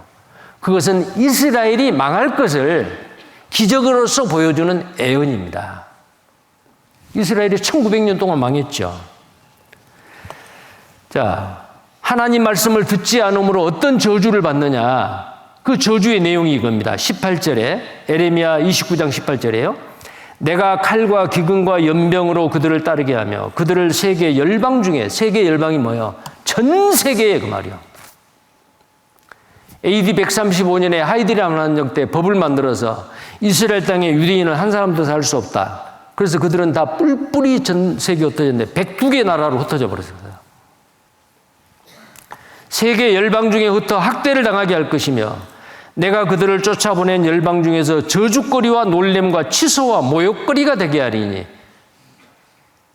복을 받을 수 있는 이 민족이 이런 저주를 받을 것을 에레미야 선지자가 예언했잖아요. 19절. 이는 내가 내 종 선지자들을 그들에게 보내되 부지런히 보내었으나 그들이 나 여호와의 말을 듣지 아니하며 듣지 아니함이니라. 여호와의 말이니라. 그들은 예수님이 오실 때까지도 하나님 말씀 안 들었고요. 예수님이 오셔서도 유대인들에게 외쳤습니다. 회개하라. 천국이 가까웠느니라. 그런데도 그들은 길을 막았어요. 예수님 말도 안 들어요. 선지자의 말도 듣지 아니하고 예수님 말씀도 듣지 아니하고. 자, 그래서 그 결과로 그들은 저주를 받은 거예요. 이스라엘 민족, 북이스라엘, 남이스라엘, 나라가 두 동강이 났지요. 솔로몬 왕이 죽고 난 다음에 약 600년 동안 로마 시대까지 강대국에게 짓밟혔어요. 그때 예수님이 오신 거예요. 육신이 되어, 말씀이 육신이 되어 우리 가운데 거하심에 예수님이 베들레헴 유대 땅 어느 짐승의 우리 안에서 짐승이 먹는 그 밥통, 구유지요. 거기서 태어났어요.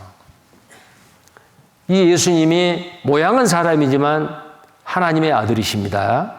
창조주요. 자, 이름을 예수라 하라. 뭐하러 오셨어요? 자기 백성을 저희 죄 가운데서 구원할 자이십니다. 예수님의 이름의 뜻이 바로 구원입니다. 로마서 9장 5절에 그리스도가 저희에게서 나셨다. 저는 그리스도는 만물 위에 계셔 세세의 찬양을 받으실 하나님이시니라. 예수님은 하나님이 사람의 모양을 입고 이 땅에 오신 분입니다.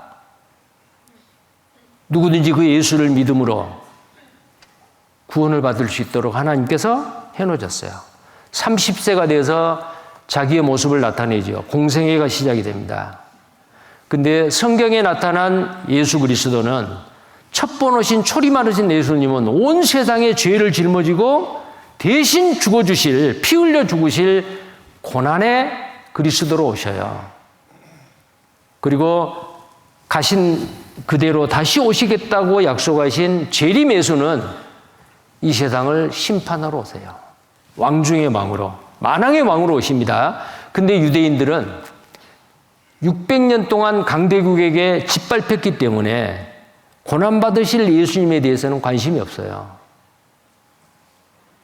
왕 중의 왕으로 오셔서 철장을, 쇠 몽둥이를 들고 로마를 박살내고 이스라엘이 독립되는 그 독립을 시켜주는 그 왕을 바란 거예요. 근데 예수는 어때요? 네 원수가 오리를 가고자 하면 십리를 가라. 겉옷을 취하고자 하는 자에게 속옷까지 벗어줘라. 네 원수를 사랑하라. 오른밤을 치거든 왼밤을 대라. 당시의 유대인에게는 전혀 자기들 구미에 맞지 않는 메시아예요. 잘못 알았죠? 자기들의 죄값을 갚아주고 그 영혼이 구원받게 하실 그리스도가 오셨는데도 그들은 몰랐어요. 그래서 성경에 뭐라고 말하느냐? 그 관원들이 알았더라면 영광의 주를 십자가에 못 박지 아니하였으리라. 몰랐어요. 예수님을 배척해 버린 겁니다. 그래서 예수님을 잡아다가 빌라도 총독에게 이자를 죽여주시오. 빌라도 총독이 다 조사했어요. 무죄를 선언합니다. 누가복음 23장 4절, 15절, 22절에 세 번이나 이 사람에게 죄가 없도다. 저의 행한 것은 죽일 일이 없느니라. 나는 그 죽일 죄를 찾지 못하였나니. 이방인인 로마 사람 빌라도 총독도 예수님을 죄가 없다라고 선포를 했는데 유대인들은 악랄하게 예수를 죽이시오. 만약에 예수를 죽이지 않으면 당신은 시저의 반역자요. 그랬어요. 정치적으로 오히려 빌라도 총독을 협박해요. 비겁한 빌라도는 인류 역사 가운데 가장 불법적인 판결을 내린 거예요. 좋다. 너희들이 원하는 대로 십자가에 못 박아 죽인다. 근데 나는 저 죄 없는 사람의 핏값은 내가 받지 않겠다. 너희들이 받아라. 세숫대에 물을 떠오라 가지고 손을 씻어요. 나는 이 사람의 핏값을 내가 받지 않겠다. 너희들이 받아라. 너희들이 받아라. 그때 유대인은 뭐라고 했었어요? 예, 좋습니다. 그 예수의 핏값을 우리와 우리 자손에게 주소서. 그 말이 무슨 말인지도 모르고 그들은 외쳐댔습니다. 예수님을 믿지 않냐고 배척한 그 죄값이 그대로 유대인에게 다 넘어간 거예요. 자, 보세요. 빌라도 총독이 어떻게 하든지 예수를 죽이지 않으려고 예수님과 당대의 가장 악명 높은 죄수, 살인, 강도, 밀란을 일으키는 자, 바라바를 꺼냈어요. 둘 중에 한 사람 사면시켜주겠다. 너희들 최대의 명절 6월절에 죄수 한 사람을 사면시켜주는 전례가 있지 않느냐. 나는 이 두 사람 중에서 풀어주겠다. 너희들이 선택하라. 유대인은 뭐라 그랬어요? 예, 바라바를 살리시오. 그러면 유대인의 왕이라고 하는 예수는 어찌하랴? 예수는 죽이시오. 얼마나 악랄합니까? 종교가 타락하면 무섭습니다. 거짓을 진리로 믿어요. 당대에 하나님을 잘 믿는다고는 유대인들이 그랬어요. 유명한 죄수, 밀란을 꾸미고 살인, 강도, 악명 높은 죄수죠. 예수냐 바라바냐. 군중들은 바라바를 살리시오 그랬어요. 바라바를 놓아주고 예수는 십자가에 못 박으라 외쳤어요. 자, 그 불법적인 재판 장면 잠깐 보겠습니다. 이 두 사람 중 누구를 풀어주기를 원하는가? 살인자 바라바인가? 아니면 메시아라 불리는 예수인가? 그는 메시아가 아닙니다. 그는 신성 모독으로 범죄자에 불과합니다. 바라바를 풀어주십시오. 이 자를 보라. 더 이상 무엇을 바라는 것이냐? 십자가에 못 박아 주십시오. 이래도 모자라는가? 이 자를 보고하는 소린가? 십자가에 못 박아야 합니다.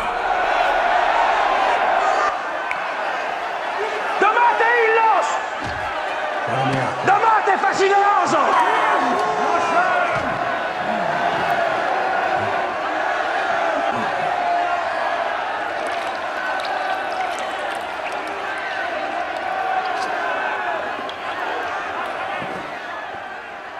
그대들 앞에서 난 손을 씻었고 그대들은 그를 십자가에 못 박히를 원하나 난 아니요.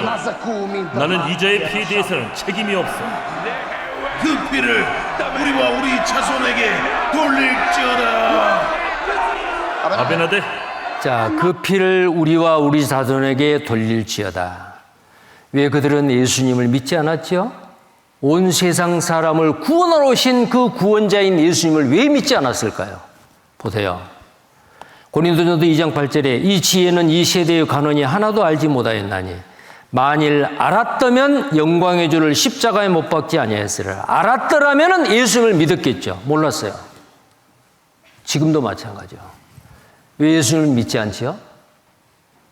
예수님이 나와 무슨 상관이 있고 그분이 나를 위해서 무슨 일을 했는지 몰랐기 때문에요. 지옥은 왜 가요? 모르기 때문에 갑니다. 그럼 어떻게 해야 돼요?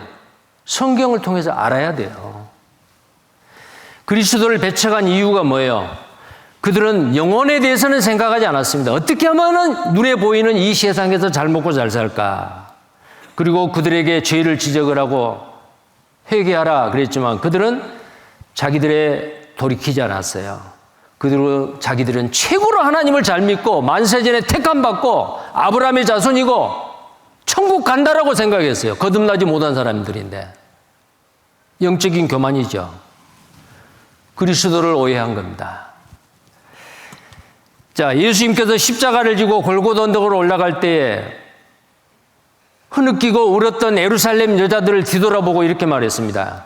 예루살렘의 딸들아 나를 위하여 울지 말고 너희와 너희 자녀를 위하여 울라. 그들이 얼마나 예수를 믿지 않는 그 죄 때문에 저주를 받을 걸 알기 때문에 예수님이 이렇게 위로하는 거죠. 자, 예수님을 믿었더라면 복을 받았는데 복 받기를 거절하고 저주받는 걸 선택했죠. 그 피를 우리와 우리 자손에게 돌릴지어다. 예수님을 믿지 아니함으로 그들이 저주받을 것에 대해서 모세는 레위기 26장 33절에 이렇게 예언을 하고 있습니다. 자, 하나님이 하시는 말씀이요. 모세를 통해서 내가 너희를 열방 중에 흩을 것이요 전 세계 흩어버리겠다 그 말이요. 내가 칼을 빼어 너희를 따르게 하리니 너희의 땅이 황무하며 너희의 성읍이 황폐하리라. 칼을 빼어 너희를 따른다. 학살이죠.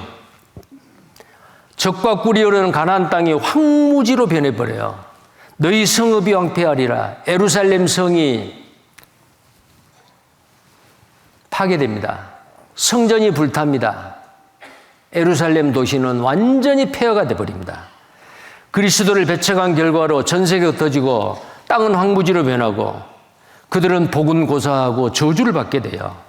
예수님께서 십자가에 매달리기 전에 예수님이 유대인들에게 그 제자들과 유대인들에게 이렇게 예언했어요.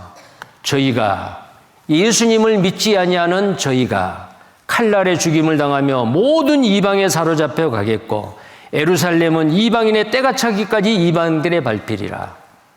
지금도 예루살렘의 가장 중요한 동예루살렘 성전 자리는 무슬림들이 짓밟고 있어요.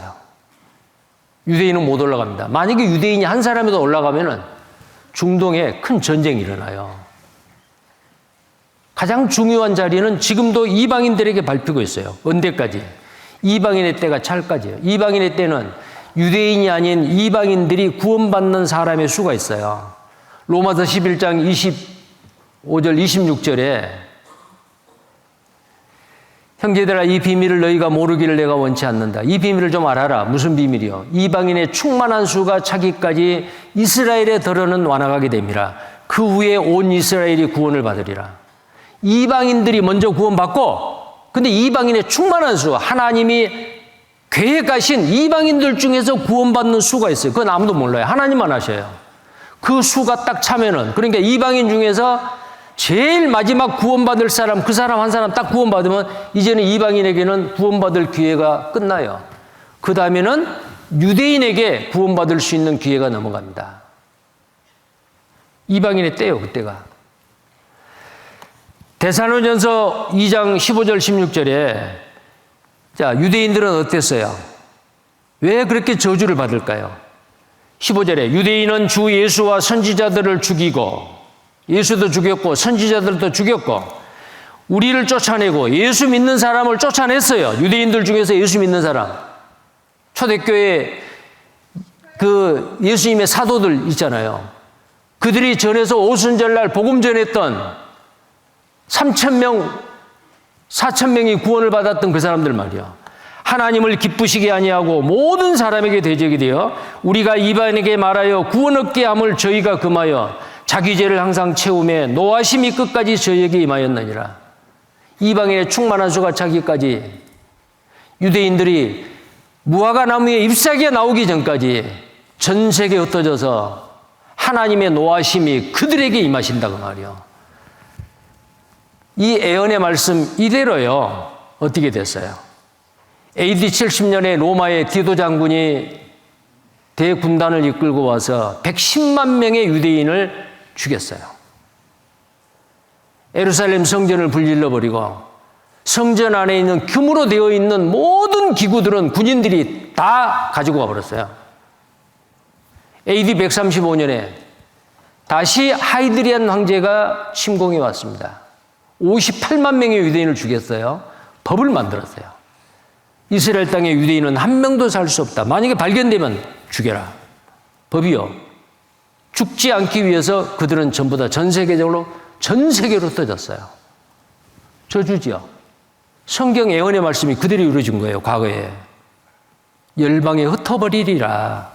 가는 곳마다 칼이 따르리라. AD 313년에 콘스탄틴 대제가 기독교를 공인합니다. 그때부터 유대인을 핍박을 합니다. 유대인은 예수를 죽인 악마의 자식들이다. 마구 죽여요. 1096년에서 1291년 교황 울반 2세가 십자군 전쟁을 일으켜요. 유럽의 젊은이들을 빨간 십자가 깃발하에 모으고 이슬람 교도들에게 빼앗긴 예루살렘을 되찾으려는 그 전쟁의 명분으로 200년을 전쟁을 해요. 그 200년 전쟁하는 동안에 유대인을 만나는 유대인마다 다 죽여요.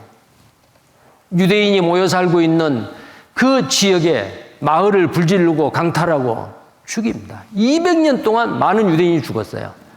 1348년에서 50년 동안 유럽에 패스트병이 번져서 흑사병이죠. 7천만 명이 넘는 유럽인이 죽었어요. 그 책임을 유대인에게 뒤집어 씌워요. 짧은 시간에 100만 명을 죽여버립니다. 유대인. 1492년에 콜럼버스가 아메리카를 발견한 그 해예요. 스페인에서는 종교재판으로 30만 명의 유대인을 죽이거나 재산을 몰수하고 국외로 추방시켜버립니다. 1648년에서 58년 10년 동안 폴란드와 러시아 전쟁이 일어났어요. 지금도 폴란드, 러시아는 사이가 안 좋아요. 40만 명의 유대인을 죽였어요. 1939년에서 1945년 우리 시대입니다. 2차 세계대전이요. 독일의 히틀러가 유대인을 600만 명을 죽인 거예요. 아우슈비츠 폴란드 수용소에서 400만이 넘는 유대인을 가스실에서 죽인 거예요. 불과 지금부터 76년 전입니다. 우리 시대잖아요. 왜 그랬을까요? 예수를 믿지 않는 그 죄 때문에 유대인이 가는 곳마다 칼이 따랐어요. 자, 그 내용들을 독일의 히틀러가 유대인을 죽이는 그 장면 영상으로 하나 보겠어요. 여러분들 그 예루살렘에 가면은요 야드바셈이라고 하는 홀로코스트 기념관이 있어요. 대량 유대인을 학살했던 그 역사적인 유물을 전시해 놓은 그 기념관이 워싱턴에 가도 있고요, 베를린에 가도 있고 독일에는 많이 있어요. 근데 이스라엘 땅에 예루살렘 야드바셈 학살 기념관이 있어요. 의인의 길이 있는데 유대인을 도와줬던 사람을 기념하기 위한 식수 나무를 심어놨어요. 그 안에 들어가서 딱 정문에 가면은 큰 바위에 이렇게 새겨 있어요. 얼마예요? 1, 10, 100, 1000만, 10만, 100만, 600만이죠. 2차 세계대전 때 600만 명이 희생됐다라는 거예요. 야드바셈 학생 기념관을 들어가면은 너무나도 비참한 사진들, 유물들이 전시되어 있어요. 쭉 돌아와서 제일 마지막에 유대인들 어린아이들이 의무적으로 거기를 봐야 되는데 한 바퀴 뺑 돌고 나오면 눈물을 주르르 흘린대요. 이를 갈아요. 그리고 제일 마지막에 히브리 말로 뭐라고 되어 있느냐. 용서하라. 그러나 잊지 마라. 그럼 용서한단 말이야, 안 한단 말이야? 안 한단 말이야. 유대인들은 이방인에 대한 복수사상을 가지고 있습니다. 그리고 옛날 오셨던 2000년 전에 오셨던 예수는 메시아가 아니다 그래요. 메시아 대망사상이 있어요. 또 하나는 예루살렘 성전에 다시 제3성전이 지어져서 구약시대와 같이 또다시 제사장들이 제사를 지내는 그 일이 재개되기를 원하고 있어요. 세 가지를 소망합니다. 자, 유대인들이 학살당한 그 2차 세대 때 학살당한 그 모습 잠깐 한번 보시겠어요?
자, 유대인들은 1900년 동안 2차 세계대전에 뿐만 아니고 1900년 동안 그들은 이런 일을 당했습니다. 자, 이스라엘에게는 약속이 있죠. 메시아가 오실 약속이 있어요. 여호와 증인이요. 정말 복을 받을 수 있는 민족이요. 근데 하나님의 말씀을 듣지 아니함으로 저주를 받지요. 그래서 이스라엘은 바로 푸른 나무입니다. 이방인은 마른 나무요. 하나님도 없고 약속도 없고 선지자도 없고 이방인들은요. 그래서 누가복음 23장 31절에 이렇게 말씀합니다. 같이 읽겠습니다. 푸른 나무에도 이같이 하거든 마른 나무에는 어떻게 되려 하시니라. 자, 유대인들은 바로 샘플 민족이라 그랬죠. 약속이 있는 여호와 증인인 유대인이 이렇게 저주를 받았다면은 왜 저주받았어요?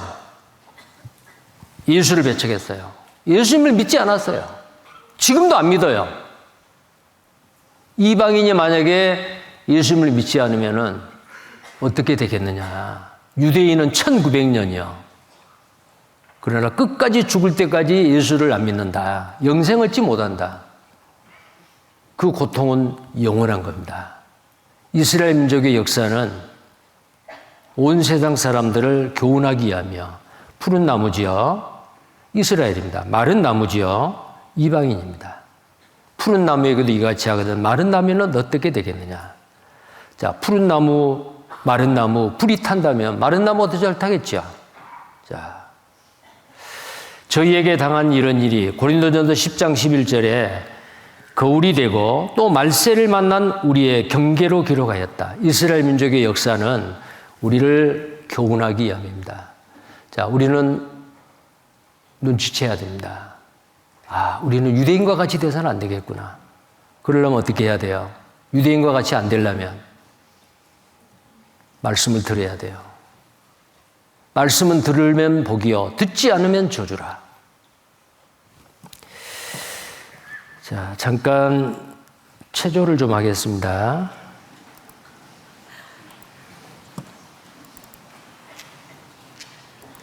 자, 화면을 보고 따라하십시오.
아주 몸이 유연한 분도 계시는데 아주 뻣뻣한 분이 계세요.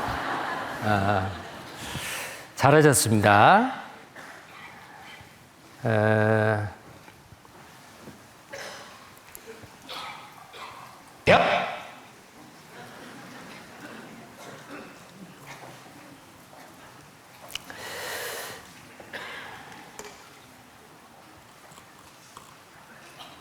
예.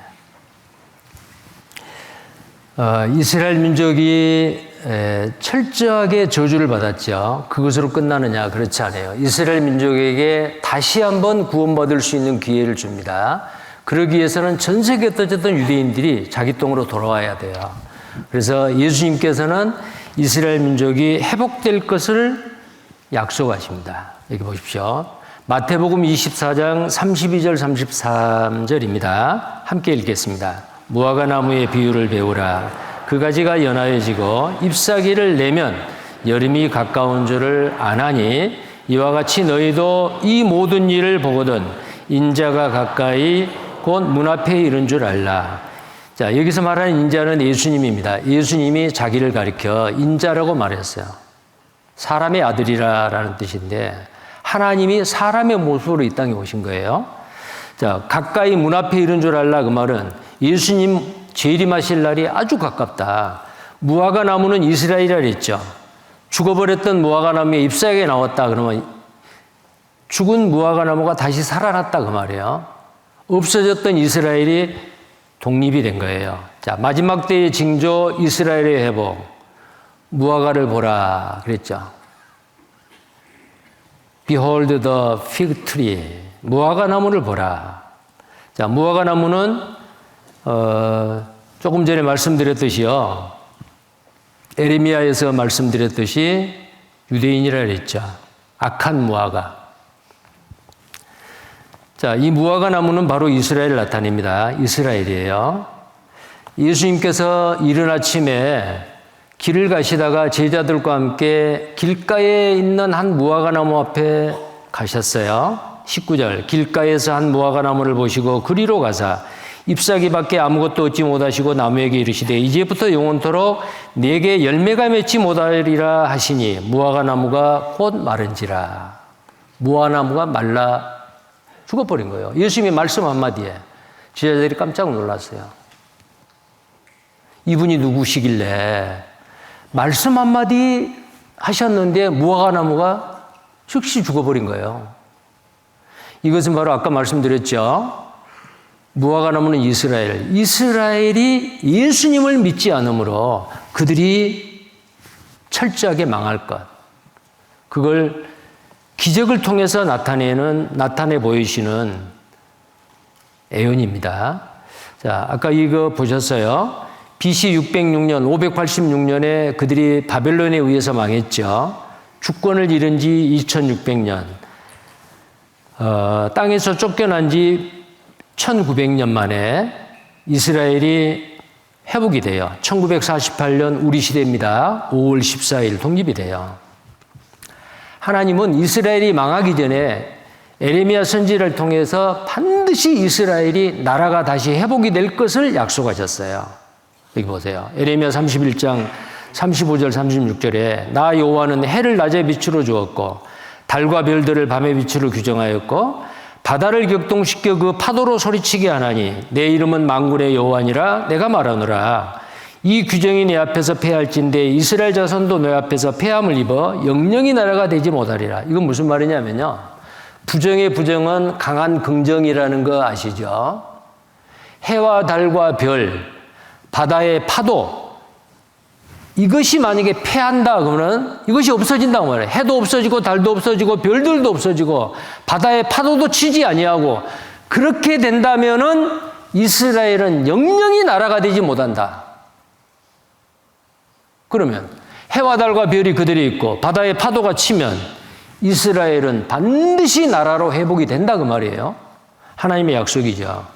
이사야 66장 8절 9절에 이러한 일들을 들은 자가 누구이며 이러한 일을 본 자가 누구이뇨 나라가 어찌 하루에 생기겠으며 민족이 어찌 순식간에 나겠네. 없어져 버렸던 나라가 하루에 생기고 사라졌던 그 민족이 순식간에 태어난다 그 말이에요. 자, 그러나 시온은 구루하는 즉시에 그 자민을 순산하였도다. 여호와께서 가라사대 내가 임상케 하였은즉 해상케 아니하겠느냐. 내 하나님이 가라사대 나는 해상케 하는 자인즉 어찌 태를 닫겠느냐 하시니라. 하루 만에 나라를 하나님이 낳아요. 해산해요. 설교의 황제라고 하는 스펄전이라는 목사님은 이렇게 말했어요. 이분이 1892년에 돌아가셨어요. 그러면은 1948년에 나라가 독립이 됐으니까 나라가 독립된 지 이스라엘 나라가 독립된 지 거의 50년, 60년 전 사람이에요. 근데 이분이 뭐라고 말했느냐? 이렇게 말했어요. 그러나 이스라엘은 결코 죽을 수가 없습니다. 이스라엘은 하나님이 살아계시기 때문입니다. 따라서 이스라엘은 다시 한번 국가로 존재하게 될 것이며 그것도 영광스러운 국가로 존재하게 될 것입니다. 이 지구상에 나라가 없어요. 나라가 세워지기 전 60년 전에 죽었던 이분이 반드시 이스라엘은 영광스러운 나라로 다시 세워질 것이다. 그것은 자기 생각이 아니에요. 성경에 예언된 말씀을 보고 한 거예요. 그런데 아니나 다를까 1948년 5월 14일 영국에서 돌아온 초대수상 벵구리온이 독립선언을 낭독합니다. 텔아비브 어느 집에서 독립선언을 낭독해요. 그 다음날 5월 14일 날 발표를 했는데 5월 15일 날 영자신문 팔레스타인 포스트지라고 하는 영국의 영자신문에 이런 타이틀이 신문이 발간됐어요. 그 신문에 State of Israel is born. 이스라엘 국가가 태어났다. 하나님이 해산한다 그랬죠. 어찌 나라가 하루에 생기겠으며 어찌 민족이 하루에 나겠느냐. 전 세계가 깜짝 놀랐어요. 그 땅에 살고 있는 팔레스타인들도 깜짝 놀랐어요. 우리가 2000년 동안 살고 있는 이 땅에 이스라엘이 나라를 세운다고? 그래서 그 다음날 바로 1차 중동전쟁이 터진 겁니다. 그 전쟁에 승리했죠, 유대인들이. 보십시오. 이사야, 예레미야, 에스겔 등 많은 구절들에서 이스라엘의 언어를 회복시키시고 다시 고토로 불러 모으신다고 말씀하고 있습니다. 그로 인해 1948년 5월 14일에 이스라엘 독립선언은 많은 사람들에게 성경 말씀의 성취로 믿어지고 있습니다. 유대기구의 회장 벵구리온은 텔아비브의 이스라엘 미술박물관에서 독립을 선언합니다. It was not only a prophecy that was realized, it was a new moment, a grand moment in the history of the Jewish people. 그리고 이날이 바로 1948년 5월 14일이잖아요. 자, 이스라엘을 왜 이렇게 회복시키시느냐? 아직도 예수 안 믿는데 왜 그러느냐? 바로 이 이유입니다. 에스겔 36장 22절 23절에요. 너희를 위함이 아니요 너희가 들어간 그 열국에서 더럽힌 나의 거룩한 이름을 위함이라. 니체라는 사람은 유대인을 보고 뭐라고 말했냐면은 유대인을 보니까 하나님은 죽었다 그랬어요. 망령된 소리를 했죠. 버트란드 러셀이라는 사람은 나는 기독교인이 될 수 없는 이유가 있다. 유대인을 보니까 나는 신이 없다. 하나님 없다. 많은 사람들이 유대인의 그 비참한 모습을 보고 하나님은 없다. 하나님의 거룩하신 이름이, 살아계신 하나님의 이름이 더럽힘을 당한 거예요. 하나님이 없어요? 하나님이 죽었어요? 역사를 통치하시는 하나님, 예언의 말씀을 이루신 하나님이라는 것을 보여주시는 거예요. 이스라엘은 해와 달과 별이 없어진다면 이스라엘은 영영이 나라가 되지 못하나, 해와 달이 그대로 하늘에 떠 있다면 이스라엘은 예수님이 오실 날이 가까우면 반드시 나라가 된다. 죽은 무화과나무에서 잎사귀가 나온다. 예언했잖아요. 그 예언의 말씀이 성취된 겁니다. 보세요. 열국 사람이 나를 여호와인 줄 알리라. 나 여호와의 말이니라. 하나님의 살아계심을 나타내기 위해 이스라엘이 회복한 겁니다.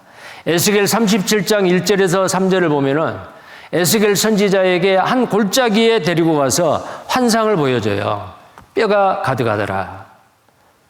에스겔 선지자에게 하나님이 말씀하십니다. 이 뼈들이 능히 살겠느냐? 주 여호와여 주께서 하시나이다. 어떤 모습을 보여주냐면 이걸 보여주는 거예요. 마른 뼈다귀요. 사람의 유골이잖아요. 이것이 살겠느냐? 어떻게 살겠어요? 그러나 선지자답게 주께서 하시지요. 전능하신 하나님, 이 뼈들을 살릴 수도 있겠지요. 뭐 그런 의미겠죠. 그런데 에스겔 선지자에게 하나님이 말씀하십니다. 나를 대언하여 말하기를 이 뼈들아 일어나라, 생기야 그 속에 들어가라. 외치라. 외쳤어요. 자, 그들이 이에 내가 그 명대로 대언하였더니 생기가 그들에게 들어가매 그들이 곧 살아 일어나서 서는데 극히 큰 군대더라. 마른 뼈다귀가 다 일어나서 이렇게 된 거예요. 극히 큰 군대더라. 이건 뭘까요? 잘못 해석할까 봐서 하나님은 바로 그 다음 말씀에 이 예언의 말씀, 이 환상을 해석을 해줘요. 에스겔 37장 11절 같이 읽겠습니다. 또 내게 이르시되 인자야 이 뼈들은 이스라엘 온 족속이라. 이 마른 뼈다귀가 살아나는데 이들이 누구라고요? 이스라엘 온 족속이요. 다 죽은 줄 알았던 이스라엘 사람들이 전 세계에 흩어져 살아남아 있는 사람들이 자기 땅으로 돌아온 거예요. 그리고 나라를 세워요. 그리고 이제 1900년 동안 유대인들을 죽이고 괴롭히고 했던 그 사람들이 지금은 어때요? 무릎을 꿇어요. 고개를 숙여요. 사과해요. 근데 성경에 예언되어 있습니다. 이사야 60장 14절에 너를 괴롭게 하던 자의 자손이 몸을 굽힌다. 그 말이 뭐 사죄하는 거예요. 내게 나오며 너를 멸시하던 모든 자가 내 발 아래 엎드려 너를 일컬어 여호와 성읍이라 이스라엘 거룩한 자의 시온이라 하리라. 자, 이 예언의 말씀대로 독일 사람들이 유대인을 가장 많이 괴롭혔죠. 2차 세계대전 때 얼마나 많은 유대인을 죽였습니까? 그런데 그의 후손들이 무릎을 꿇어요. 1973년도 독일의 수장 빌리 브란트가 서독 총리 최초로 이스라엘 방문해서 무릎을 꿇죠. 1970년 폴란드 유대인 학살 기념비 앞에서 무릎을 꿇은 빌리 브란트.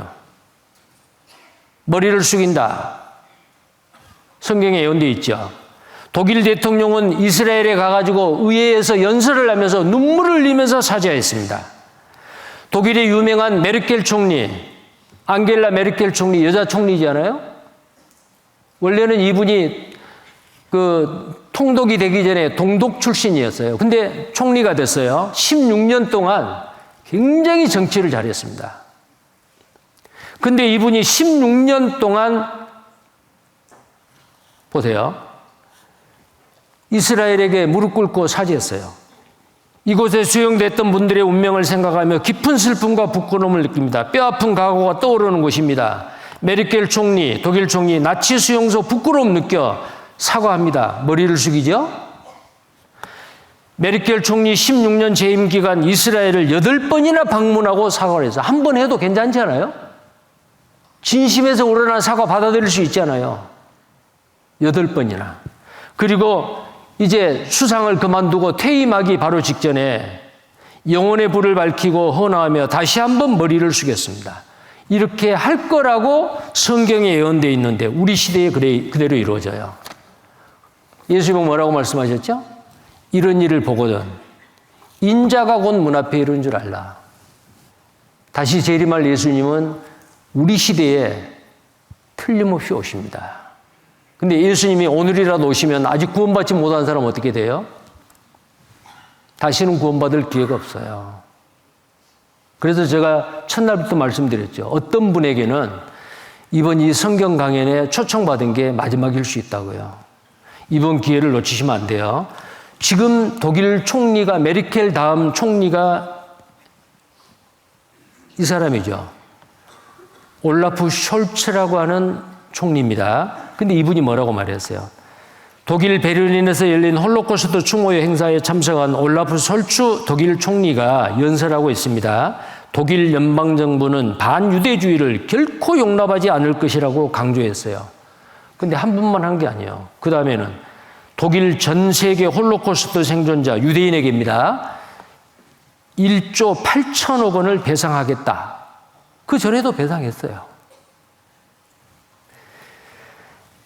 카톨릭에서 얼마나 많은 유대인을 죽였어요. 아까 제가 말씀드린 교황 울반 2세, 교황은 그 울반 2세가 교황이었어요. 십자군 전쟁, 200년 동안 십자군 전쟁 때 얼마나 많은 유대인을 죽였는지 몰라요.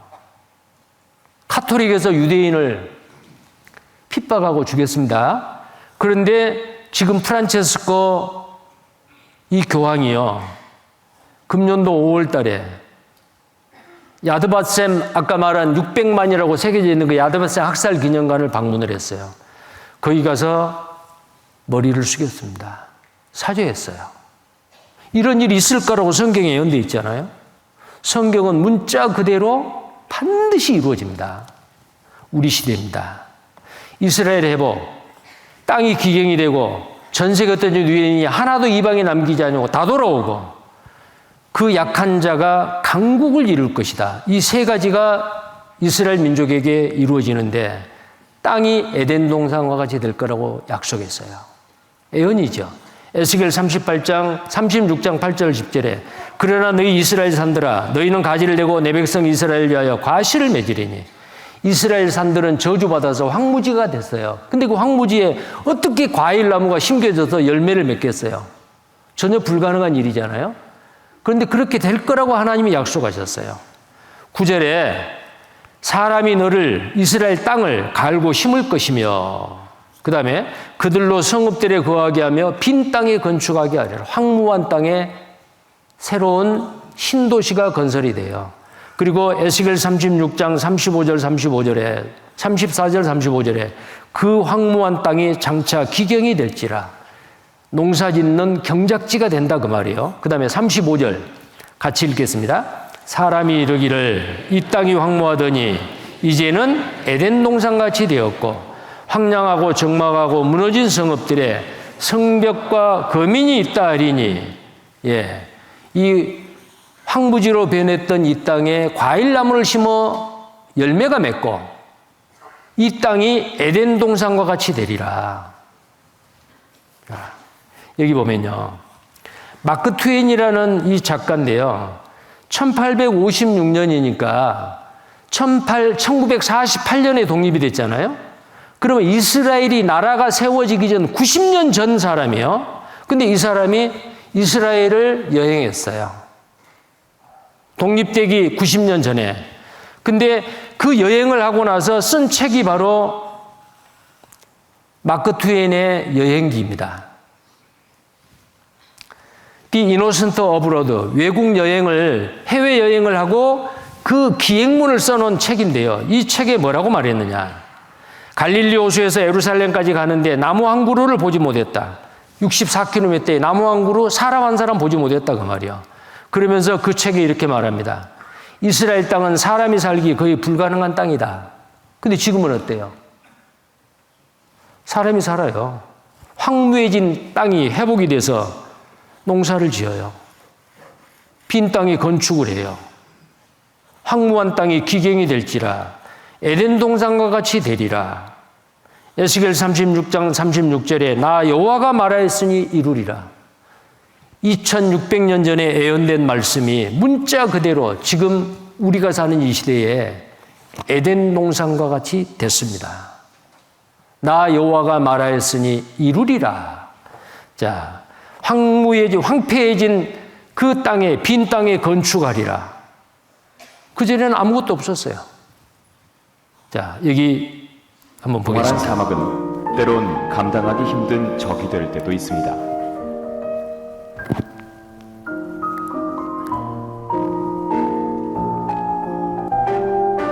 이스라엘 사람들에겐 키네렛, 보통은 갈릴리호로 알려져 있는 이 지역은 기독교도들에겐 특별한 의미가 있는 곳입니다. 예수 그리스도가 설교를 시작하고 제자들을 모으기 시작한 곳이기 때문이죠. 최근엔 수량이 풍부한 갈릴리호에서 송수관으로 물을 끌어들여 멀리 떨어져 있는 농경지까지 보내는 독창적인 관계 시스템을 고안해냈습니다.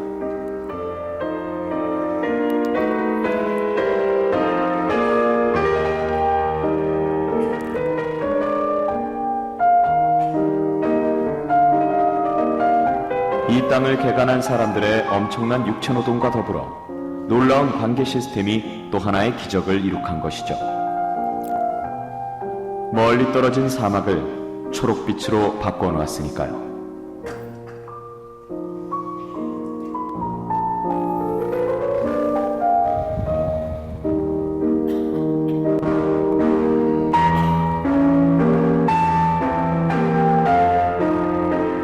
초기 개척자들의 노력과 키부츠라는 농업 공동체 방식으로 이런 놀라운 결과를 이뤄낸 것이죠.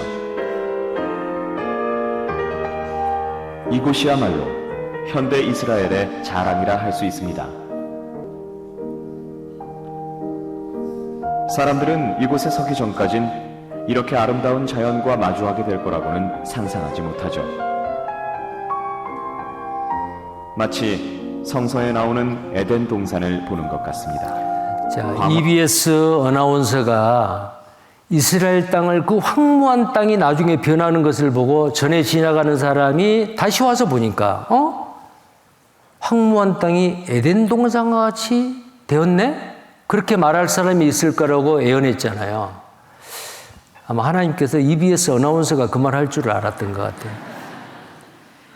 문자 그대로 이루어졌잖아요.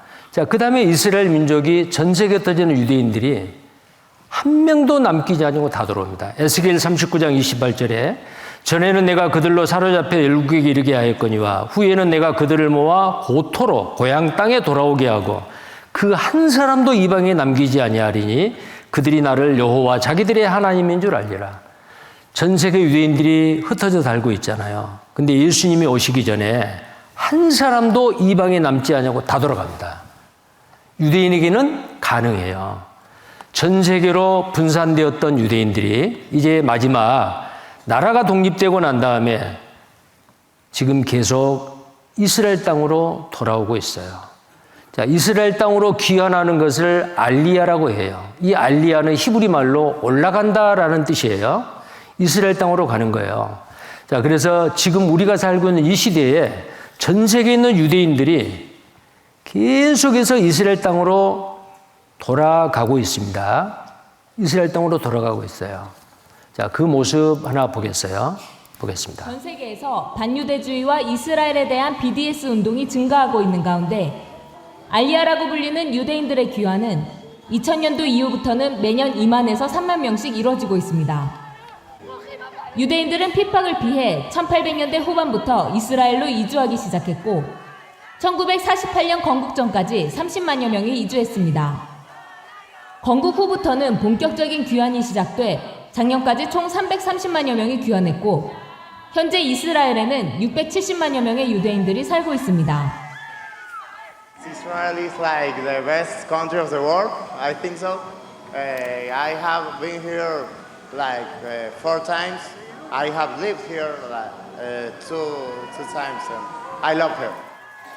이번 전세기를 통해서 온 올림들 중 70명은 아이들입니다. 자녀들의 손을 잡고 기뻐하며 보국 땅을 밟는 모습은 이사야 49장 22절에서 그들이 내 아들들을 품에 안고 내 딸들을 어깨에 메고 올 것이라고 기록된 구절을 연상케 합니다.